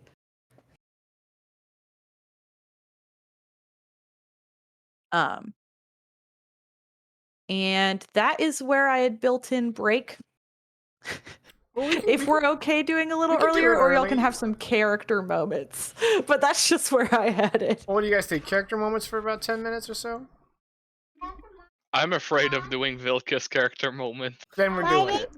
Yeah, I don't think Jenna knew about Vilcus, right? No, but she's also not entirely surprised. No, but John definitely knew. Mike was, I feel like, aware. Briefed. Yeah. Yeah. And this is Jenna's first time seeing him. I don't know what the weeb version of a squire is, but I feel like that's what Steve told Mike he was. He just said to call Steve senpai. Yes. Oh no! Oh no! But Mike forgot that faster than he forgot Vilcus, so... Yeah, and Mike is now Mike Chan. Yeah. Yeah. Or Kohai. Yeah. Kohai, yeah. I didn't take Japanese in high school. All right, as soon as you two ladies are done, like feeling better about yourselves, we need to absolutely get the green screen set up, and we need to record a segment. I thought the green screen was Mike's job. Mike? Oh, okay. And yeah. John's basically ignoring everyone and sitting there just taking furious notes on how he's gonna talk this one up and And Vilcus, like with a pencil that looks really small due to his werewolf hands, is also taking notes and giving like small cheat sheets to John, which all seems very normal to everyone involved, but probably Jenna. It's like they're sitting there like in a writer's room bouncing ideas back and forth, but like it's normal, but then I imagine Vilcus is just very gruff and like monosyllabic and like, yes, good, no. And his writing is horrible, like doctors and writing, but that doesn't mean anything. Like, it's really horrible. He can't write as a werewolf, but he doesn't change. He stays werewolf. And on top of that, Jenna being the only one not aware of the werewolf, his grandmother walks by, and everybody like, well, not John. John's used to it, but maybe Mike and Jenna, like, everybody's like, what? And the grandmother's like, Steve, you look so handsome in your costume, and like she pats him and just walks away. She stops by with like late night snacks for everybody because Steve had texted to say that he would eventually need a ride home. Ignis, so good to see you again. Did you bring those crackers I like? She has a like Tupperware of crackers that have been coated in olive oil and the ranch seasoning packets. Oh, yes. But she's thrown in a little surprise. It's red pepper flakes. Oh, oh god, what's the word for it? Ambrosia? Yeah, but like my brain went nectar first, and nectar's the drink. Ambrosia's the food. Agnes, my ambrosia. Oh, you are so wonderful. I'm not gonna quit asking. One of these days, you're gonna have to let me take you out on a date. She titters, you know. We're near a train. Yeah. Yeah, of course. He's playing trains. Obviously. So because Mike's setting everything up and Jenna is hovering because producer, Mike goes, I'd like not to be like mean because I think Steve's a cool guy, but have you noticed that he smells better when he's Vilcus? What an interesting piece of lore. A little bit. Yeah. Anyway. Just wait till it rains. Xylamos! 5 gang!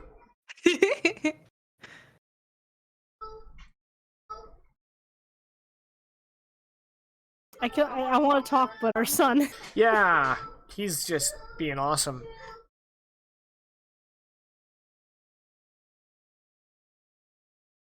Oh, I think the train's coming to a stop. Oh, good. But by the way, next time you guys might want to warn me about the furry one on the team. Look, You I didn't love know he him was a so furry? Deep down, I'm a wolf. Yo, And he looks at the moon. Mike legit thinks all furries are like Steve now. Good. Good. That's not entirely inaccurate. Bye.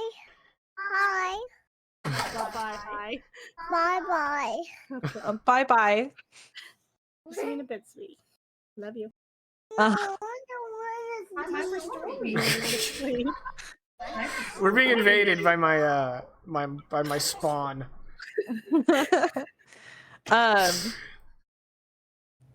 Yeah, now would be, I guess, a good time to do any of your more passive researchy moves for those of you who have them. Well, I dropped some frames, so I'm gonna go see if my son scooted my Ethernet cable. Be right back. We do have some. We are well financed. We've got a lot of weird tech gadgets, guys. So. I would like to actually spend another hold on my connect the dots. Yeah. All right. What did this monster want from them? It seemed fairly straightforward as far as he was going after people who had the invitations. You can guess based on the fact that the one couple, the Mickelson, said like straight up, we weren't going to go. We aren't going to go. The party does say it's for tomorrow. So it's not that they missed the party. But you think maybe that they have said or done something, maybe, to convey they're not going to go. You would guess Dr. Richardson probably wasn't planning on going either. He's an older man. He isn't a jovial type. So this seems almost like a lashing out. It's Right. it's like the monster's a very raw kind of thing. It wasn't super strategic.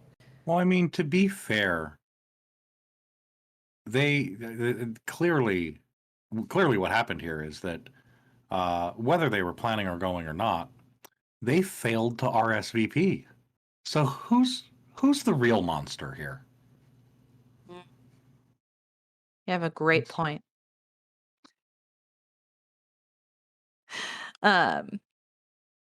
So yeah, you think probably it's an issue with the invitations. Either they did convey that they weren't going to show up, or they didn't RSVP at all. But neither of those people seemed like they are the type to go. That would have gone, right? Yeah. So the invitations seem like they were sent out to people that you probably should have known weren't going to be there. Oh, and yeah. then to lash out at those people, I feel like we're going to have to go to Jackson Palms here tomorrow and check this party out. Yeah. Sounds like it. Anyone else have anything they would like to do? Well, I kind of want to use the armory once Vilkus/Steve goes back home. Mm-hmm. However, to use the armory, I need to have a general idea of what we might be facing at that birthday party. So I think the step that I need to do is going to be investigate a mystery. Yeah. Which, since I'm still a werewolf, actually works in my advantage. So Vilkus will assume that this monster came from the party, or came from whoever is organizing the party, right? Mm-hmm. He's gonna try to use his sense of smell and his Aten wolf senses to try and have a general idea of what is coming, like the vibes that are coming from the dead monsters and from that general, House. like, He's gonna go reconnaissance. yeah. So I'm gonna roll investigate a mystery, which is plus sharp, and because I'm a werewolf, if you'll allow his senses to play into it, he gets a +1. Yeah, I'll allow it. It's one shot. Oh, delicious. That's a 10 plus. You can ask a few things. Yeah, so I get hold 2. So the first thing is, am I able to tell what sort of creature we are expecting? You don't really get very many clues to its physical form. But whenever you go, you see, a few kids playing out in the backyard, and talking. You get the impression based on the fact that it seems like everyone in town got these invites as you're darting past mailboxes, and you can see some of the door mail slots have little yellow envelopes sticking out of them. It's like everyone got an invite. So you would say it's probably a creature or whatever is hosting this party, right? Wants everyone to be there, has to have everyone there. But you don't have much of an idea of what the physical form would be like at that moment. Although the answer is most likely going to be either eating or killing all of these people or using them for some weird purposes, my next question is going to be, what does Vilkas think it was going to do? What was it going to do? What was the other creature going to do, or what is whatever the it is question y'all is are... asked, but what is this one going to do? Or what is the general idea that Vilkas is getting from all these invites and inviting all the town? Is there any vibes coming from the location? I mean, when you show up, you get you can smell that the cake came from here. You get the scent of strawberry, vanilla, almond extract, all the telltale signs of a huge birthday cake. But you also get this weird prickly feeling that makes your hackles stand on end. It's almost like a pheromone for a animal that has created a territory for itself. So Okay. your impression of what it is or was going to do is to take these people Yep. that said they weren't going to show up and make them show up. Perfect. And So good. Mhm. I was going to say, and is there any because that was your two holds, do Yep. you go home? Well, yes, but also no. I mean, he's a werewolf, so he's gonna find a hill somewhere and just Mm-hmm. howl at the moon, which is really Oh, annoying good. for the town, Yeah. but is necessary. At furry conventions, they call that a woos. Yes, a woos. Very They're cute, a woos. strictly banned. Yeah. Yep. And finally, Vilkis will come back and head home through, his grandmother that came and pick him up, and she's proud of him and has Oh yeah. additional snacks. And it's almost incredible that Vilkis slash Steve are not like 400 pounds with the amount of snacks that are being provided almost constantly. And But the he likes grand, to run in the night because yep, he saw Rock Lee does that. So absolutely. And he also practices the same training regimen as One Punch Man. So he tries to do the 100 push-ups, probably quits after 2, and then the 100 kilometers probably quit after 1, and but he's working on it. He's working on it. all right. Anyone else have any last minute things before the night comes to a close?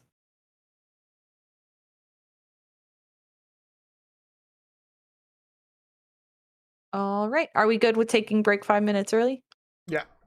All right. Okay. So we will be back 10 after for another up to 2 hours of Caddy's one shot here. So everyone, thanks for tuning in. We got more. Stick around.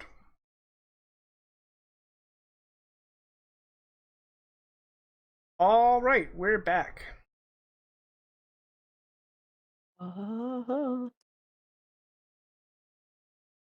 Great. Okay. So for anyone who took harm in the last fight, you have had a full night to recover and should be good to go. So clear all. Yeah. Perfect.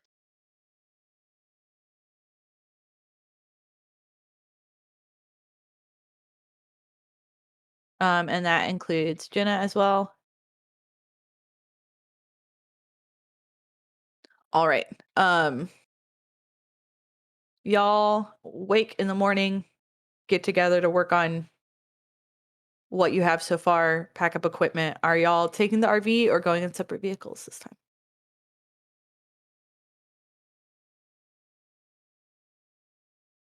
feel like it would be really fun to roll up on this party mid celebration with the RV, with the branding on the side, and everybody just pour out like cameras running, microphone in hand, and like ambush journalism them. Okay, but I think Mike stayed up all night playing Fall Guys, so he was running late. So he got there on his moped right as you guys were pulling out in the RV. So he's with you, but behind you on the moped. Very good.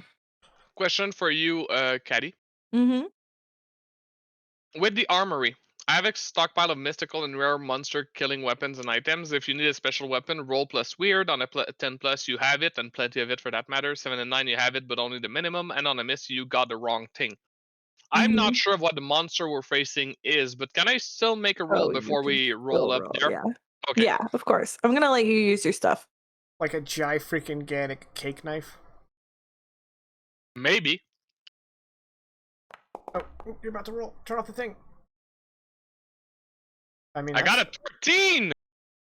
13. That's kind of good.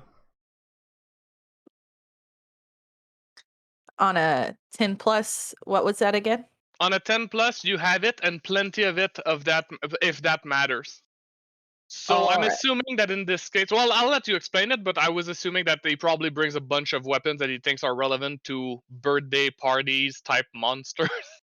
Yeah, I'm gonna send you an appropriate weapon. Perfect, thank you. Look, Jenna, I don't care how good the kid takes orders and like how punctual he normally is. This was a big day. He's fucking fired the next time I see him. Okay? All right, here's the stuff. He's already you're unloaded fucking everything. Fired. What? No, you're fine. Listen, John, do you want to haul all this stuff and run the cameras? Because I'm not going to do it. No, because we hired him on your say-so, so you're going to be the one hauling cameras. We're all about. No, I wasn't late. I was behind the RV. Just get the camera, Mike. Yes, ma'am. Your last fucking chance. Okay. And this time he grabs the nunchucks and puts them in his belt. Yeah, so I'm refilling my hip flask. also John is coming loaded for bear. Mike hands him the holy water. I don't think I could hide my machine gun, so I'm just gonna have my 9mm, my knife at hand. I told you suitcase MP5K, but did you listen? So I mean, I could put it in a bag and just tell Mike not to open it. So as we park and we're coming out of the RV, you see Steve in his regular form, step out of the RV, but not quite step out, like just kind of take a step just outside of the RV. He has the huge sword shouldered on one shoulder. He's holding it with one hand, and in the other he has a crossbow with some sort of explosive attached to the bolts, and he has all the bolts like strapped like a Rambo style around him, and he just stands there like heroic, and he doesn't move. And when anybody asks him like, "Are you coming?" he says, "I can't move. It's too heavy." Anyway, that's gonna be a beat. And Mike will come over and be like, "Okay, what can I take? Okay, I got that." Guys, if this is a kid's birthday party as a cover, you might want to put it inside of a bag so you don't cause panic. Steve looks at his sword, at a bag, at his sword. Okay, the sword doesn't have to go, but I'm talking about the crossbow.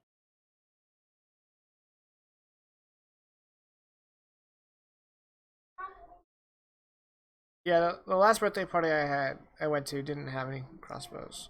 So Yeah, put it in a bag. Here, we have plenty of extras. Okay, he'll put it in a bag buckle. and carry the puts bag. it in a Look. fucking Target bag.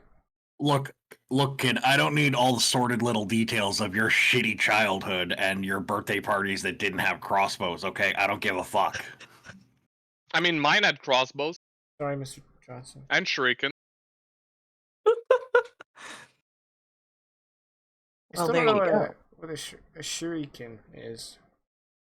It's a ninja star. It's super cool. Like you can get them in all sorts Oh. of small shape, and they're super sharp. It's They can long. cut through bamboo.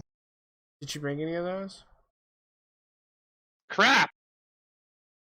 You know what's great is the RVs has concealed weapons, and there probably are some kind of throwing knives in, but I'm not going to tell anyone. Yeah, the fucking liquor cabinet just rolls up. Oh yeah. It's exactly what it does. That's the only reason Mike hasn't fucking stumbled on it yet. All right. So, what is y'all's tactic? You can hear joviality in the backyard. Let me load y'all in. Oh, this does look jovial. Yes. Yeah, I didn't draw any of the people, but well, because I wasn't originally gonna make tokens, but Steve whispered to John, "Bouncy cat, soul's kinda sus."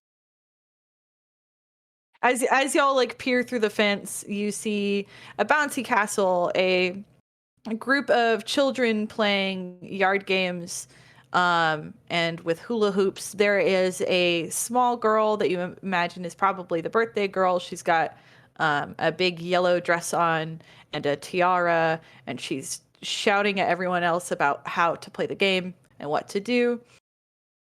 There are a couple of fold-out tables absolutely covered in gifts, and an empty table with like some pretty slapdash looking cupcakes and a huge bowl of punch. Off to the side of that, there is a clown furiously crafting balloon creatures of all shapes and sizes and handing them off to children.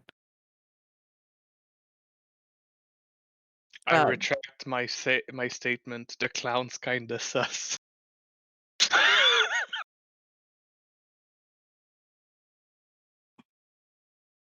Really, the bouncy castle is a little overkill. I mean, Americans already inhale over 70,000 plastic particles a year per capita. Like, the bouncy castle is easily tripling that for these children. Like, they are going way over their annual allotment of plastic particles. How do you inhale plastic? Oh, we gotta sit down and have a conversation. So glad you asked. You see, the chemtrails aren't just actual like brainwashing aerosol agents. They include plastic particles in it as well to keep the public docile, so that the chemical agents can do their work. And the worst part is in Shigeru and Meruwa, the aliens attack Earth because we expelled all our plastic into space, and they didn't like it. It's really annoying. Like, you should watch the anime. Like, it's much better than the manga. The animations are flawless. Um, as y'all are talking, you're kind of on the garage side of the house, peering in through the gate. And the clown finishes yet another balloon sword for a child before he kind of sneaks away from his setup, opens the gate, and steps out right as he's pulling a lighter from his huge polka dot pants. Oh, y'all are late. You should probably I was right behind the RV! not make a scene. Oh man. And he starts digging around in his pockets before he pulls out a yellow box of cigarettes, pulls the last one, Is it the crumples same? the box. Yes. Crumples the box, puts it in his pocket, and lights himself a cigarette. He's like, I'm not gonna go over all this. I have 2 minutes before I need to be back out there. And he starts just like chucking it down. Yeah, been there. Mike will Yeah, I like used to be a waitress. Mike will like elbow Jenna and then like pull out the, because he's wearing the same pants, and like just hold out the cigarettes and be like,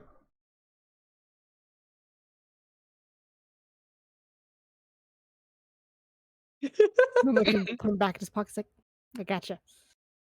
The clown goes to like wipe his hand across his face, stops, and is like, as he tries not to mess up his makeup, and then he'll pull out like a little pocket, like red lipstick out of his pocket, reapply it real slapdash, and put it in, and go, well, the show must go on, and back out into the party. The hell was that about? You're late. I don't know. Don't Didn't you cause say a in scene. episode 848 that clowns were not real? I think he thinks we're guests and we're late. He smokes the same brand of cigarettes, says the one Mike. Mike, where did you get these? Found it in the truck. Actually, I found it in the camera bag. This camera. Oh. This camera bag. Tell me you didn't forget the camera. What? No, the camera's like right. I have it.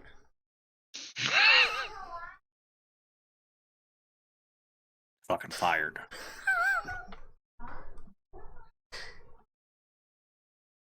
Well, we should. So- Oh, sorry to interrupt. That was actually episode 849. Okay, but like that's a clown, right? That's what he wants you to think. The makeup is to hide the true identity. What would y'all like to do?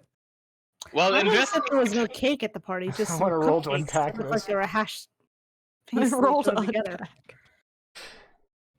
How about someone rolls to read a bad situation? I want. I Sure. think I want to because Mike is like totally invested now that they fought a fucking cake Perfect. demon.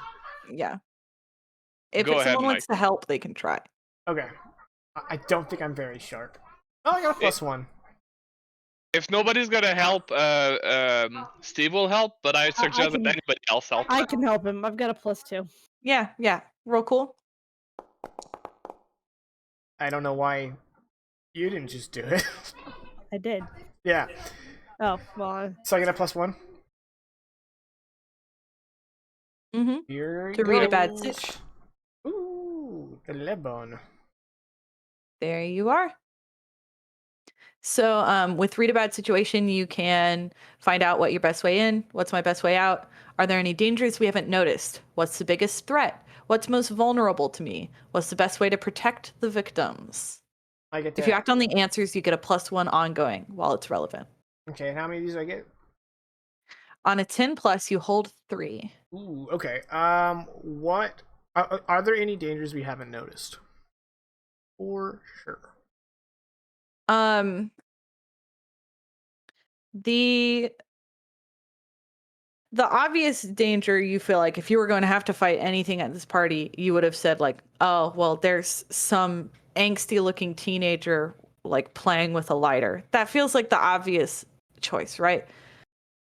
But you're kind of concerned that if the cake was alive, something else at the party might become alive too. And after you heard that rant about the plastic in the air, you're a little concerned that the bouncy house castle, is a danger to the children inside.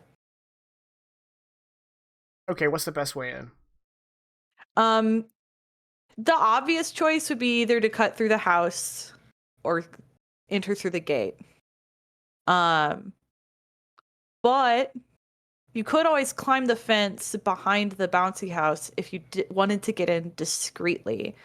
It kind of depends on whether or not you wanted to make a scene. What about the fact that the clown seems to think we're supposed to be here? The clown probably thinks you're supposed to be here because of the invite. Like, because invites went out to everybody. Right. You know? Yeah. Okay. And I can hold on my last one? Yeah, if you want. Okay, I think I will. All right. And then you also get +1 ongoing when you act on the relevant information. Nice. I tell everybody the best ways in. I'm like, well, we can like go to the gate and go to the house, or we can like vault over it, be sneaky, but yeah.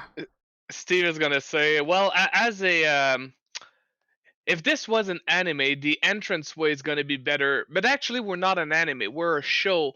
The house would still be the best way because like we're investigating. Like if we sneak into a backyard, it kind of seems like we would be like well, like the show's not legitimate as opposed to entering through the house or through the gate where it's like we are here, we're assuming our position and whatnot. Hard to tell. But then sneaking behind the bouncy castle kind of shows that we are caring for the protection of the people at the party because we don't know yet what's gonna attack. Like we have suspicions, but we don't know yet. Are It we sounds like you're trespassing? two minds. Yes. I want to drop my last hold on connect the dots. Mm-hmm. Oh.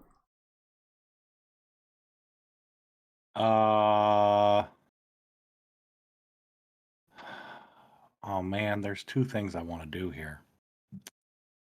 Flip a coin.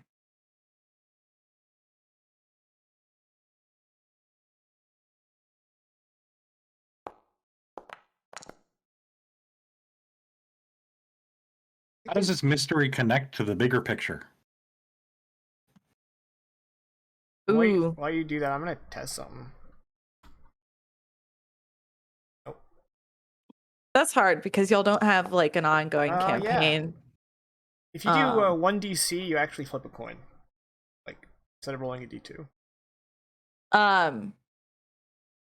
That it's hard to say because y'all don't have an ongoing campaign. So how does this moment connect to the previous monster y'all fought?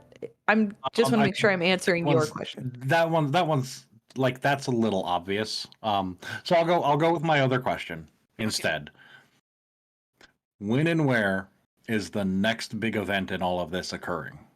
I'm looking for specifically for when, because I'm pretty sure we're at the where. Yeah. You feel like as you're watching this party kind of unfold, and the clown came back, he smoked a cigarette, and he walked back in there.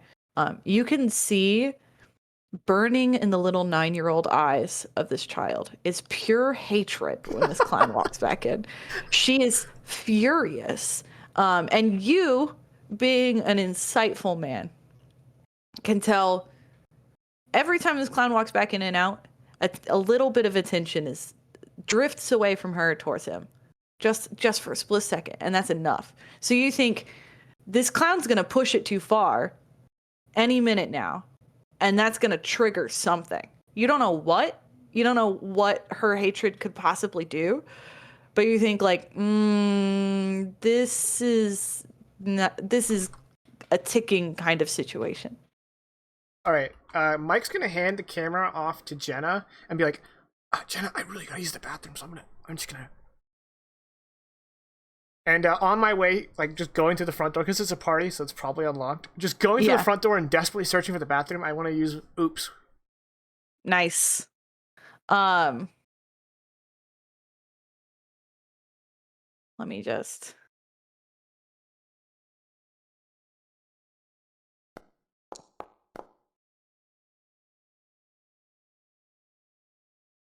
As you're searching for the bathroom, you wander around the living room.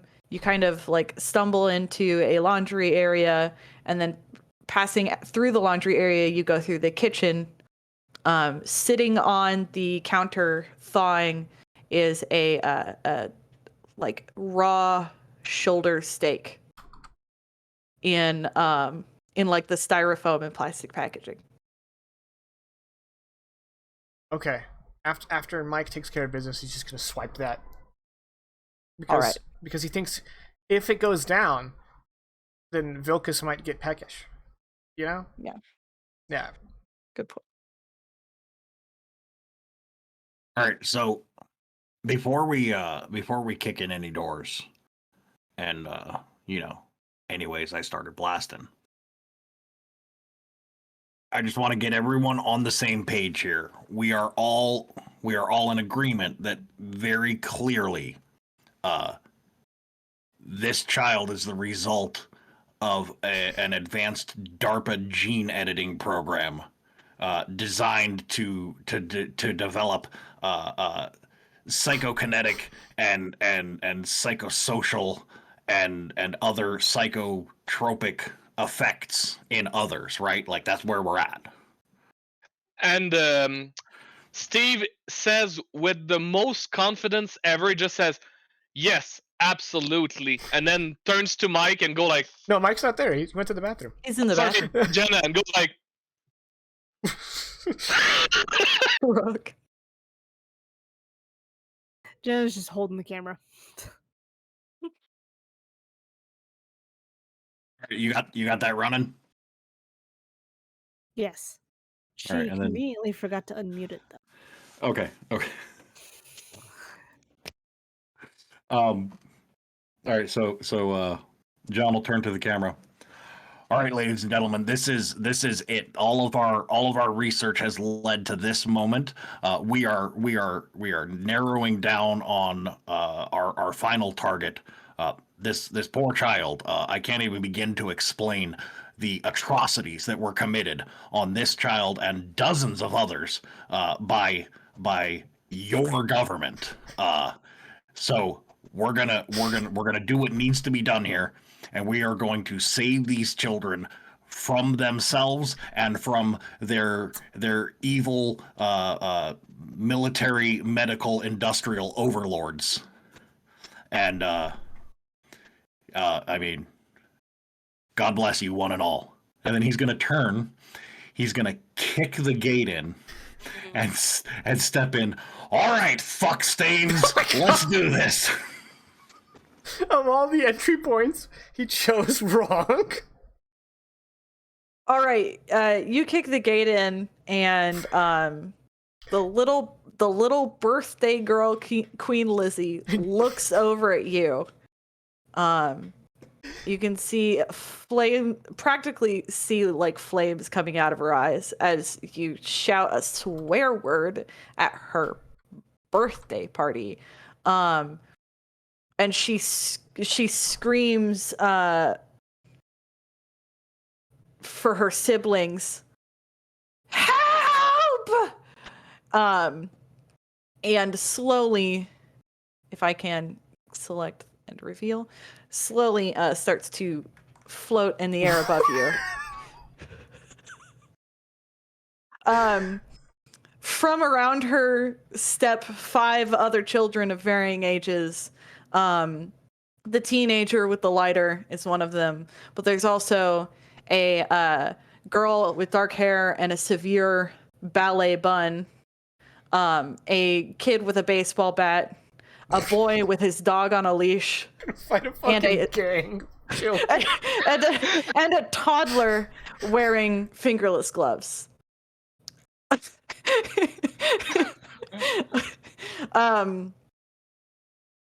As she points specifically at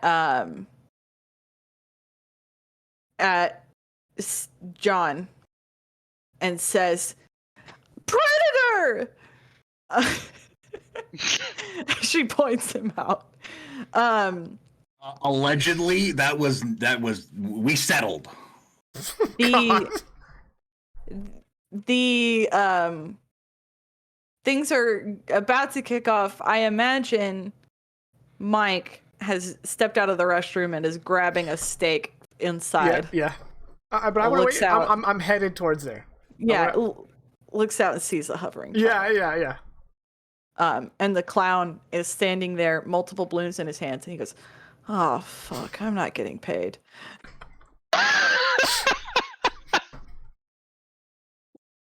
What do y'all want to do?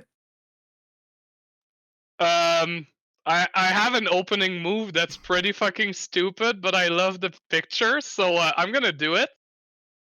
So of course, you see Steve out in the open at this point because like this shit's kicking off, and he goes like,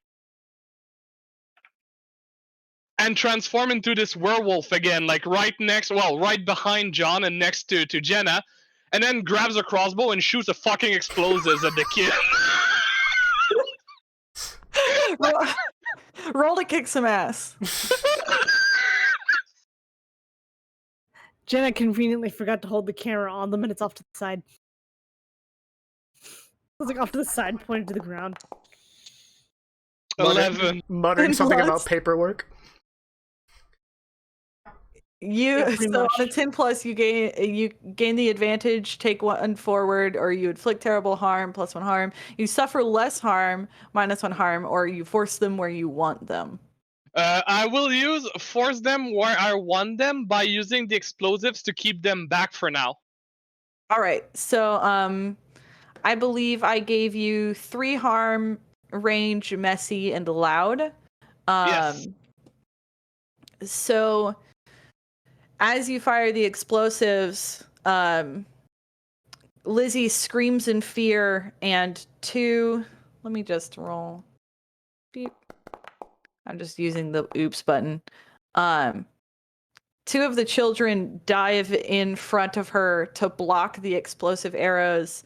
The first one to jump is the toddler with the fingerless gloves as she grabs for the bolt. And another child steps forward in front of the toddler. It's a teenager as he grabs his hairspray, spins it in his hand, and shoots flames back at you for 2 harm. Okay. I just shot an explosive bolt at a baby. Yeah, we all saw. Thanks for reiterating. As a werewolf, the scene is amazing in my head. Yeah. Does anyone else want to do something right away, or are we all kind of processing?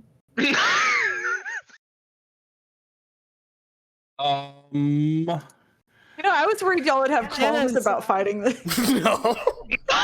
Jenna's purposely restricting the camera and corrupting the footage. Okay. Without making it seem like it is. She's making it seem like she's shocked, but she's actually ruining everything. Lizzie will start hovering over to the side and with both hands grab hold of the bouncy castle. Okay. Yeah. Sorry. I just had to process that. Verbally. Go ahead. Grabs hold of the bouncy castle, and the plastic exterior starts to shudder and bulge as limbs stretch out of it. Pseudopods start to flail. Children are screaming inside of its hulking belly, and it starts to like squeakily move forward towards y'all. All right. That's my moment. The screen door slides open. And Mike is going to use the move that I am so excited for, called the big entrance. He's holding the stake high over his head, just in his hand. And he goes, "Hey! I'm a minimum wage employee! It is hot! That child's a demon! You're not gonna get back your security deposit! The clown hasn't been paid!" And then he throws the stake at Vilkas, and then pulls out the nunchucks in one hand and his multi-tool with the knife flipped out in the other, and goes, "And I'm pissed!" Okay, you have to roll for that move as well, correct? Yeah, I gotta roll plus Go ahead. cool. Please roll high. Please, I got luck. I got luck. This is happening. That's an 11. Yeah, there we go. And on a 10 plus? On a 10 plus, that's the wrong PDF. That's what happens on a 10 plus. On a 10 plus, everyone stops to watch and listen until you finish your opening speech. Yeah. So as you step in, everything pauses. Even the inflatable bouncy house stops, and a couple of children are able to crawl free from the little screen flap, saving potentially 3 little lives. Nice. As you hurl the stake. The child who was holding the dog's leash is not paying attention to the dog, and the dog runs off to grab the stake and flee through the gate. Nice. And he runs after it. Yes. Okay. I want to use my last hold on the read a bad situation. Yeah. What's the best way to protect the victims? You're a little bit worried about deflating the bouncy house because there are kids inside, but if you can keep it busy, you might be able to protect them from harm. Okay. That seems like the biggest threat. All right, so the last part of his speech, he starts very clumsily twirling his nunchucks and goes, "You and me, bouncy castle, it's on!" With a voice crack and everything. Good. What would John like to do? John needs just a moment. John's player Okay. is researching something for specific wording. Jenna, would you like to do anything? I actually have leave no one behind. So I can start trying to get those kids out of the bouncy castle while it's preoccupied with Hero Mike. with Mike here. Uh-huh. And so why don't you read that one off? In combat, when you help someone escape, roll sharp. All right. So you are trying to help children escape. Yes. Mm-hmm. I dropped the camera, so sorry. Yeah. Good. Oh, It's conveniently pointed at the house when I dropped it. Good. 11. Very good. On a 10 plus, you get them out clean. Yeah. So while the bouncy castle is facing down Mike, you're able to go up to one of the, you know how like there will be windows in a bouncy castle that are like screen. Yeah. You take your knife and slice a big X in it and start ushering the children out and through the gate. And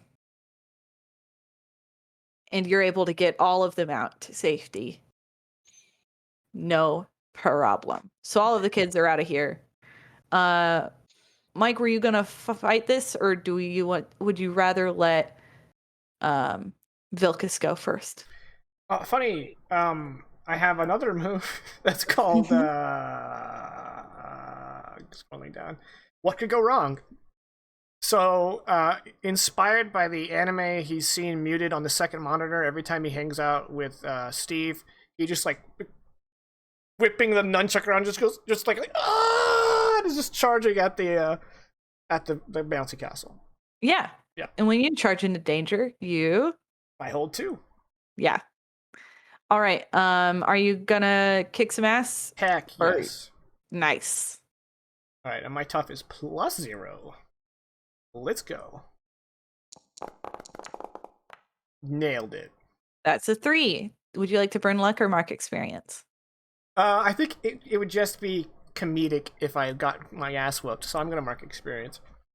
Yeah. And the pseudopods of this bouncy castle, boing off of your head, and you'll take 2 harm. All right, I'm gonna use one of my what can go wrong holds to reduce my harm suffered by 1. Okay.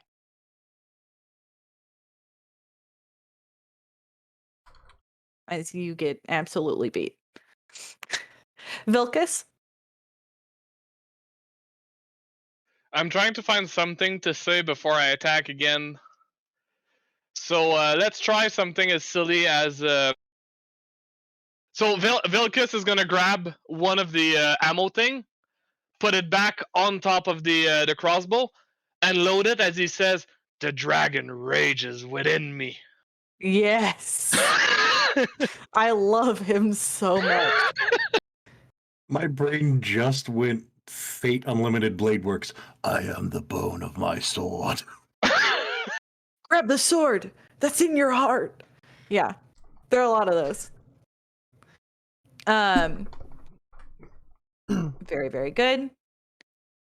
John, did you have the thing you wanted to do yet? Oh, yes. Okay. Oh, yes. Because I remembered Mike handing me something.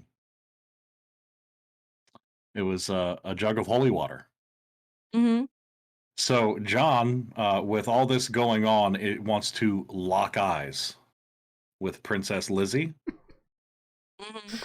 and get behind get behind. You know what? I don't fucking know. Get behind me, demon. We will cleanse you of the seduction that your Anunnaki overlords have cast upon you and free you of this demented curse. And he'll pound holy water and then just spit it all over her.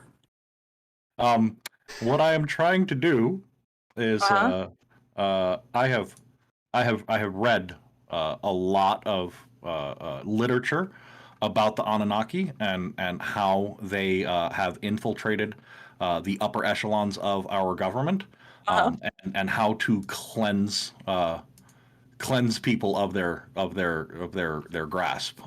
So I am using the rituals that I have learned. You're doing to- some magic? I'm doing some magic.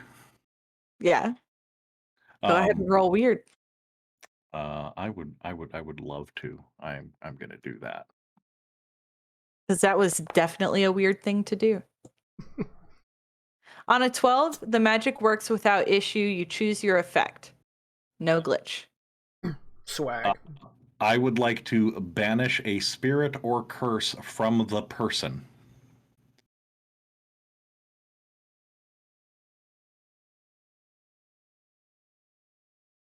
Okay. I don't anticipate this working, but I I'm like. in for it. I want to give you something. I did not think about you trying to use that, so that's my own fault. Relatable.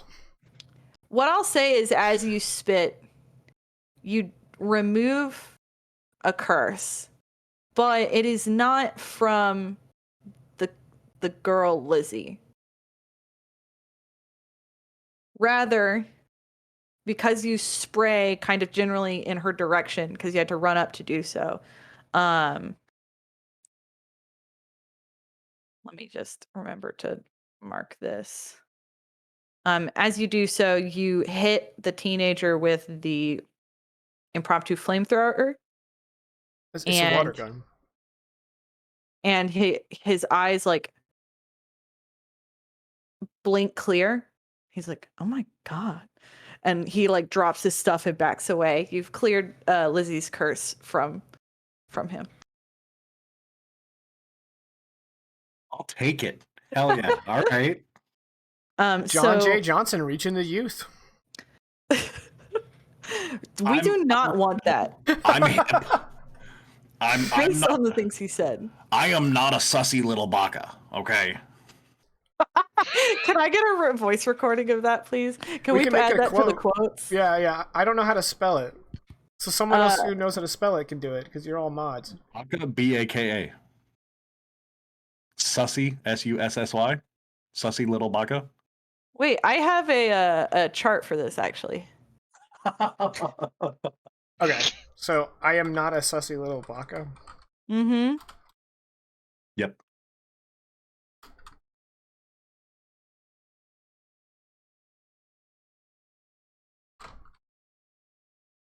All right. Done. Who wants to go next? There's no initiative order. You just kind of go. Vilcus will aim the crossbow at Lizzie directly. Roll cool. Roll cool, okay. It's probably not gonna go well. My cool is -1. Oh, it absolutely did not go well. Would you like to mark experience or burn luck?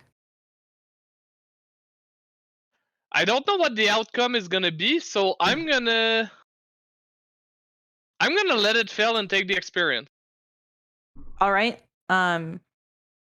When you aim your crossbow down, like right down the sights at Lizzie, she turns and it's like, how could you hurt a little darling? How could you can't pull the trigger on that? Like she's just a little darling. So you see Vilcus freeze as he aims the crossbow and he doesn't shoot. And then to cover the fact that he just showed weakness as the protagonist of an anime, he says, Darn, I didn't think of an attack name. So that's why he's not shooting, according to him.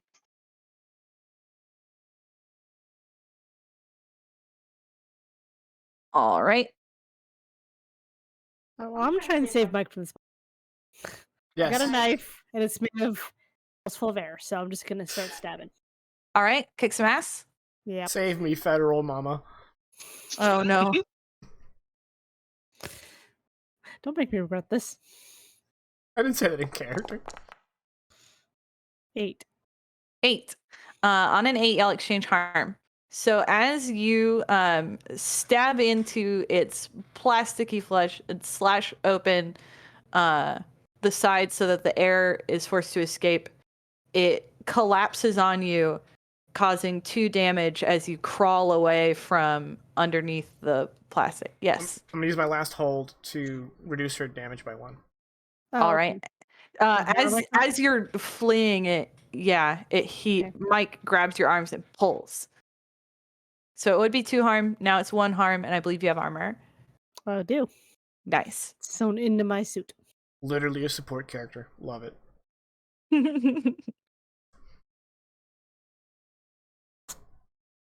I also love the Aw. image of me just like hitting a bouncy castle with the nunchucks. Yeah. Boing. Yeah. Imagine when you hurt yourself, it bounced off of the castle. and Just hit me in the yourself forehead. Yeah. Lizzie looks panicked and runs, just like, not runs really because she's floating, but like Superman flies straight at the clown who is standing near the back door like, Okay. mm-hmm. Can I They do a never move? told me this in clown college. Can I do protect someone and pull out the cigarettes and be like, "Okay, I have no idea." You can roll to protect someone. Yeah, roll plus tough. Yeah, good at that. I'm not good at that at all, by the way. But I rolled good. There we go. On a 7 and 9, you protect them okay, but you suffer some or all of the harm they were going to get. So you're using the cigarettes. Well, I think I'm running at him with the cigarettes out, like, "You're important." Like, it's okay. You don't need this job. Like, Yeah. like rushing at him, and Lizzie turns panicked because you've got like your nunchucks in one hand, Cigarettes in the other. the cigarettes in the other, and her older sister sprints up and kicks at you with 2 harm, or 4 2 harm. Could she just like square up with me and just nard shot me?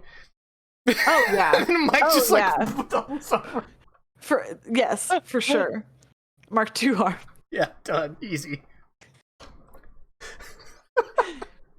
She's a ballet dancer too, so it's 2 harm. Oh, fuck. That's it for Mike, y'all. My older sister's a ballet dancer, and one time she nearly kicked me in the head when my parents walked in. It was hilarious. We're gonna fight about Barbies. It's fine. Yeah, that makes sense. All right, who next? This will always be the stream where we broke Vegas. Vegas is laughing at every single instance. The clown crouches, picks up the American spirits from next to Mike's wilting hand, and goes, "Thanks, bro," and runs off. Mike opens True his man. mouth. Mike opens his mouth to say "you're welcome" and just goes.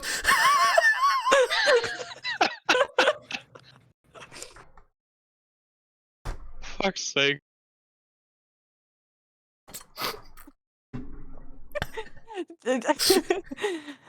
John Vilkas, do y'all have anything you want to do? Well, Vilkas now thought up of his action phrase, so he's gonna try to shoot at Lizzie again. All right, roll cool. Oh, please, game, please. I have the perfect fucking thing. All right, you waver. You're gonna take a -1 to hit, but you can still pull the trigger. Perfect. Vilkas aims at Lizzie and says, Nothing personnel, kid.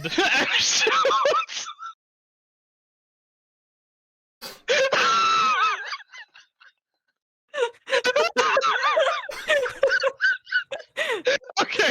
Roll to kick some ass. I You're roll gonna it with shoot this 9-year-old. Exploding crossbow bolt. So normally it's +2 +1 because of the -1. I got 8. All right, y'all exchange harm as you fire on Lizzie for 3 harm. Fuck's sake. The dancer turns on you and kicks at your legs with tremendous force for 2 harm. But the explosive area catches her in the explosion as well, and she is knocked down and out of the fight. Perfect. I'm now at 4 arm, which I need to check unstable if I'm not mistaken. Mm-hmm. Ooh. And mechanic wise, what does this mean to me? Yeah, let me pull it up.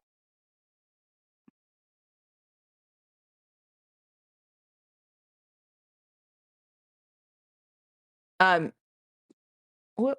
It's over here. They're serious and unstable. They get worse over time. Okay. So for now does not mean anything, but if we were to have like a longer session or something else, it could mean. Throughout the fight, it can get worse. Like you can take extra harm. Yeah. Stability only happens if you take some time to use first aid or use magic to heal. Yep. Okay, perfect. John. Is this your plan? In front, there's Lizzie floating in the air, and her brother with the baseball bat running forward to defend her as she turns to look for something else to defend her. All right. So you know, casting the demons out didn't work on her. So clearly,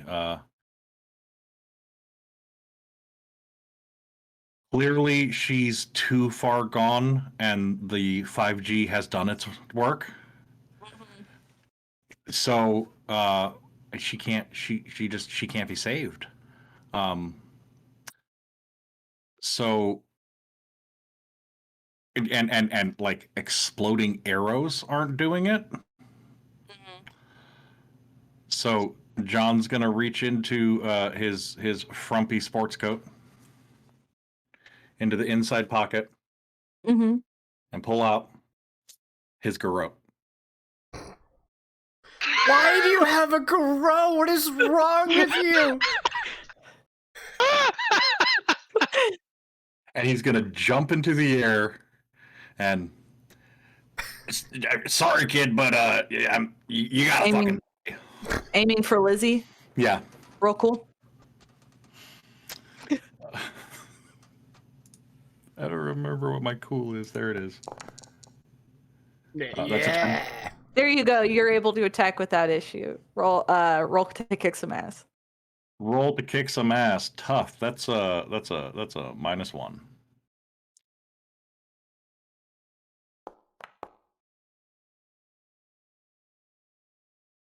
That's a 7. That's a 7. I'm gonna. Let me double check. I'm gonna take it. I'm gonna take the 7. All right. How much harm does the garrote do? 3. The garrote?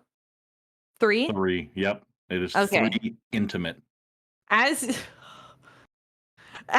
you run in, you will be hit in the back by the bat as the brother rushes in and ducks under your arms, taking the 3 harm in his sister's stead. And he goes down. Lizzie screams and backs away from you. Yeah, it's a garrote. It's a horrible way to die. Lizzie screams as she backs away from you and reaches for one of the presents. So far, you've taken out all of her minions. Jenna, did you have anything else you Yeah, would fuck like to those do? kids.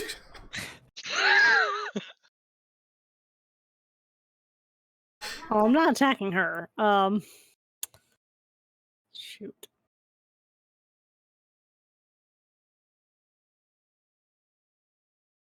I don't think I called it. Just get the Glock out and shoot this bitch. No. You're the only one who knows how to fight. Vilkas knows how to fight. Ugh.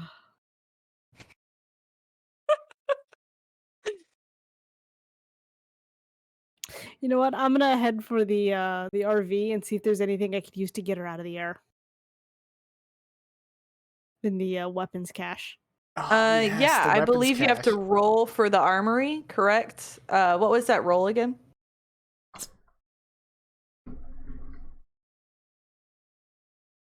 I don't know. It's The not- armory? Yeah. Let me get my notes. Armory is weird, plus weird. All right. Roll plus weird. That's not gonna go well. Tell me your number, I'll read you what you get. 8. 8. On a 7-9, you have it, but only the minimum. You have a net with weighted corners. Can I enough read for me. this? Can I read this out loud? Oh Can I- yeah, our viewer, a good friend of mine, just sent that. I can't. All right. God, this is gonna be fun to put this moral dilemma in front of them. I would like to corrode the small child.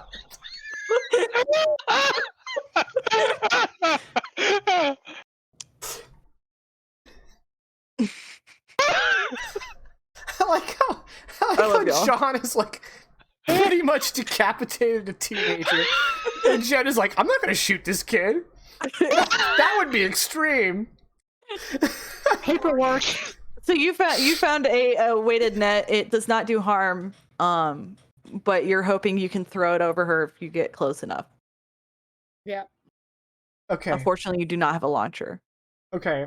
I don't know if this is in character for Mike, but it is a one shot. So Yeah. I want to help out my boy Vilkas.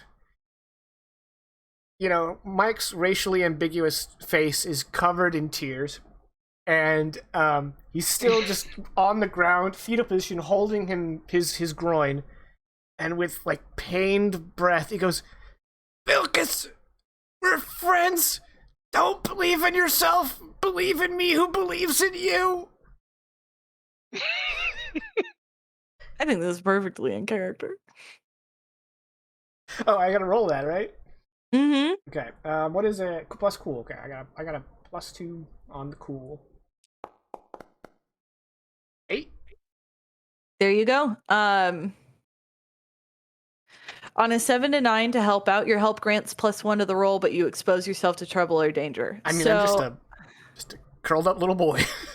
Lizzie hears you calling out, and after she gets 2 hands on the gift box, she tosses it towards you, and it starts to grow little like chicken legs, but 4 of them, and skitter towards you to fight. And she starts reaching for another gift to defend herself.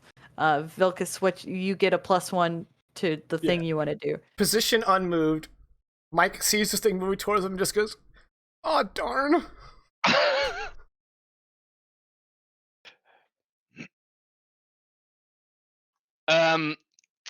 Since he needs to reload it at this time. No, actually, he's gonna reload the crossbow for his action on this turn. Mm-hmm. And since there's no actual turn order, do I need to wait for someone to do an action before I take another action? I mean, I'm gonna check to Yeah, see if if anybody- anyone's gonna do anything. John, you have anything to do? I feel like garroting one small child is enough for this. No, I for feel this like stream. you can't walk that back. So just you're committed. I mean, okay, but at the same time, like, There's I also s- something going after Mike.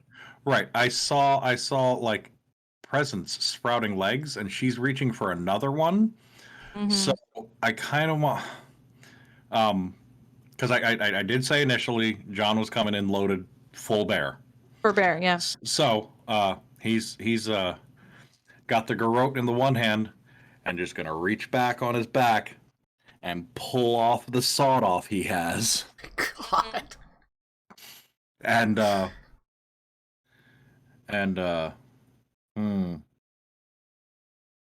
Sorry, kid. I don't think you're going to be able to return that without a receipt. and shoot the present. The one that's running towards Mike? No, the one that she's reaching for. Oh, the one she's reaching for? Yeah. I'm gonna just let you do that. It's not like it can't dodge. Like you shoot it, and it blows up in front of her. She starts like stomping her feet. Is she still floating?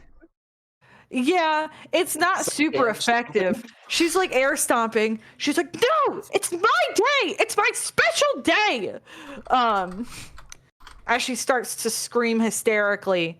And then she kind of like stops and looks and goes, but you're strong, and leaps for you with both hands extended. Velkus, what are you doing? She's leaping for me? She's leaping for John. Shoot that bitch out of the air. Both hands extended towards him. Well, at this point, I have to shoot her out of the air, as has been mentioned. Yeah.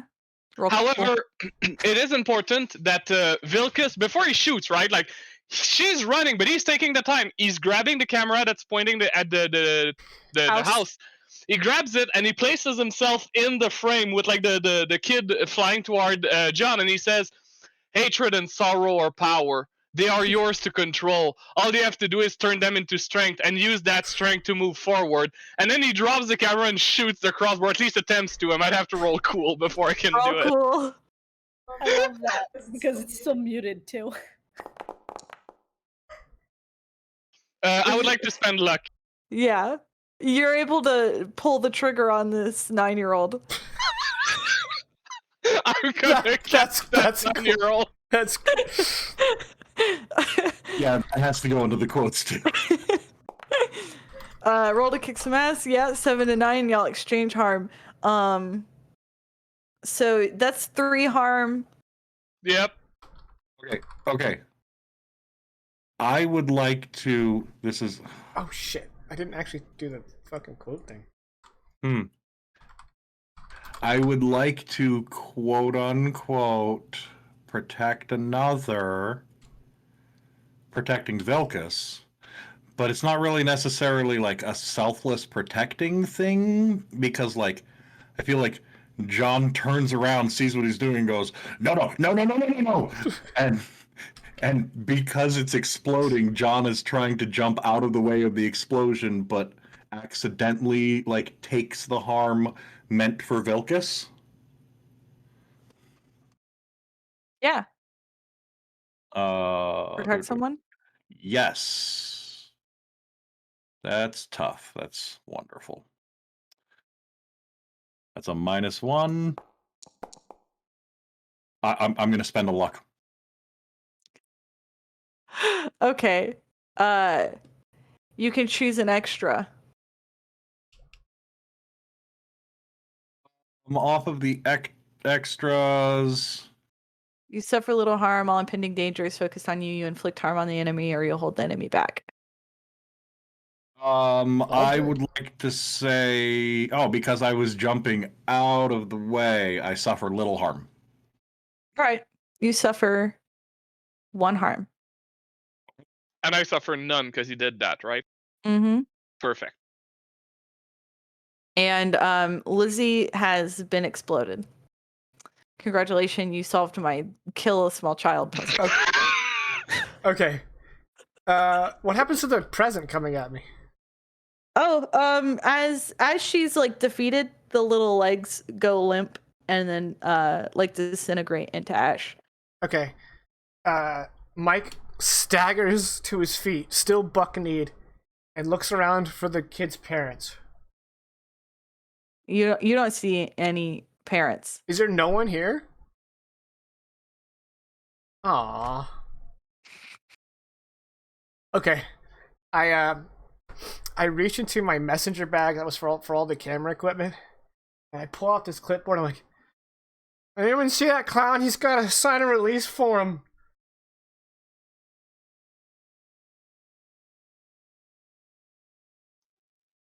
Ta-da! Hey, he learned something. You come back with the net. Oh shit! Jenna shows up with the net. Jenna walks back in. She's like, "Hey guys, I've got." Yards of fucking World War III. But as I'm looking around, nudging the camera with my foot, so it's pointed to something. I think it's propped up on something now. Oh, maybe. Yeah. Or she just stands in front of it. So she's Just yeah. Damn it, kid! I told you to keep the camera on me. I gave it to Jenna. In his defense, you can't fire him. That was on me. Do we have ice in the van? Yes. Okay. It's inside the liquor cabinet.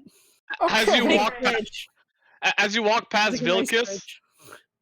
as you walk past Vilkas, Vilkas places a hand on your shoulder. You see that he's very wounded himself, and he says, "A lesson without pain is meaningless. That's because no one can gain without sacrificing something. But by enduring that pain and overcoming it, he shall obtain powerful, unmatched art."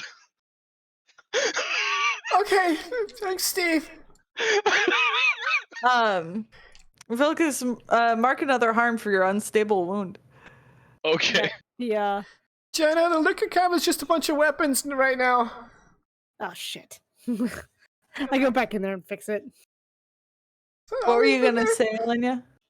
Huh? Oh no, I went back and fixed it, but I also when I walked back, just grabbed the camera as I went.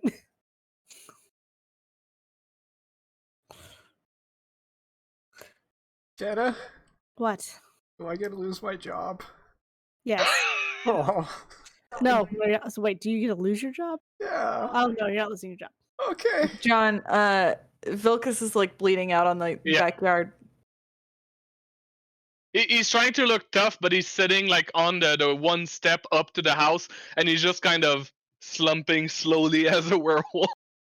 He's Yeah, leaning medic- on the crossbow, panting heavily. Yep. I've. All right, I feel like Actually, I go, Mike, if you say nothing about this, and I point to the weapons, you keep your job. Okay, close it. John is going to do his best to. Oh, wait. How were these wounds inflicted? They were inflicted by an Anunnaki possessed demon child. Mm-hmm. So John still has some holy water left, because you can't chug an entire thing. Yeah. And he kind of wants to pour it over him and chant in faux Latin, because apparently he's a magical badass now and he can do these things that he didn't know he could do before. And I want to see if the holy water will help close up some of the wounds. I want to basically use some magic to heal. Yeah. Throw weird. I imagine that the holy water is kept under the sink in the RV. It's just around. All right. That's a 9. There we go. It has an effect, but it also has a glitch. Oh, yeah. Keep the glitch. You heal one harm from an injury, cure a disease, or neutralize a poison. So you're gonna heal one harm. Done. But as you do that, and you pour the water over Vilkas, he heals the harm and shrinks in glowing light, and his fur falls away in sparkles as he returns to the form of Steve. It has an unwanted side effect. It's absolutely unwanted. Steve is boring.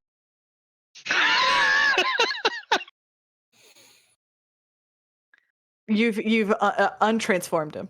Yes. Okay. Don't worry, Steve. You're still a werewolf. You're just not in your werewolf Inside. form. I wasn't gonna take your curse away. Inside me, there's 2 wolves, and they can't come out right now. Yeah, so you know, camera pans out on y'all. John helps Steve up. They kind of like kick past the discarded present. Walk through the house where they notice none of the photos have this child in it at all. And John goes, huh. And then they walk out to the RV, pack up. He starts shouting at Mike for forgetting to grab the camera, and now he can't find it. And they drive away, leaving a plume of exhaust. And running over Mike's moped.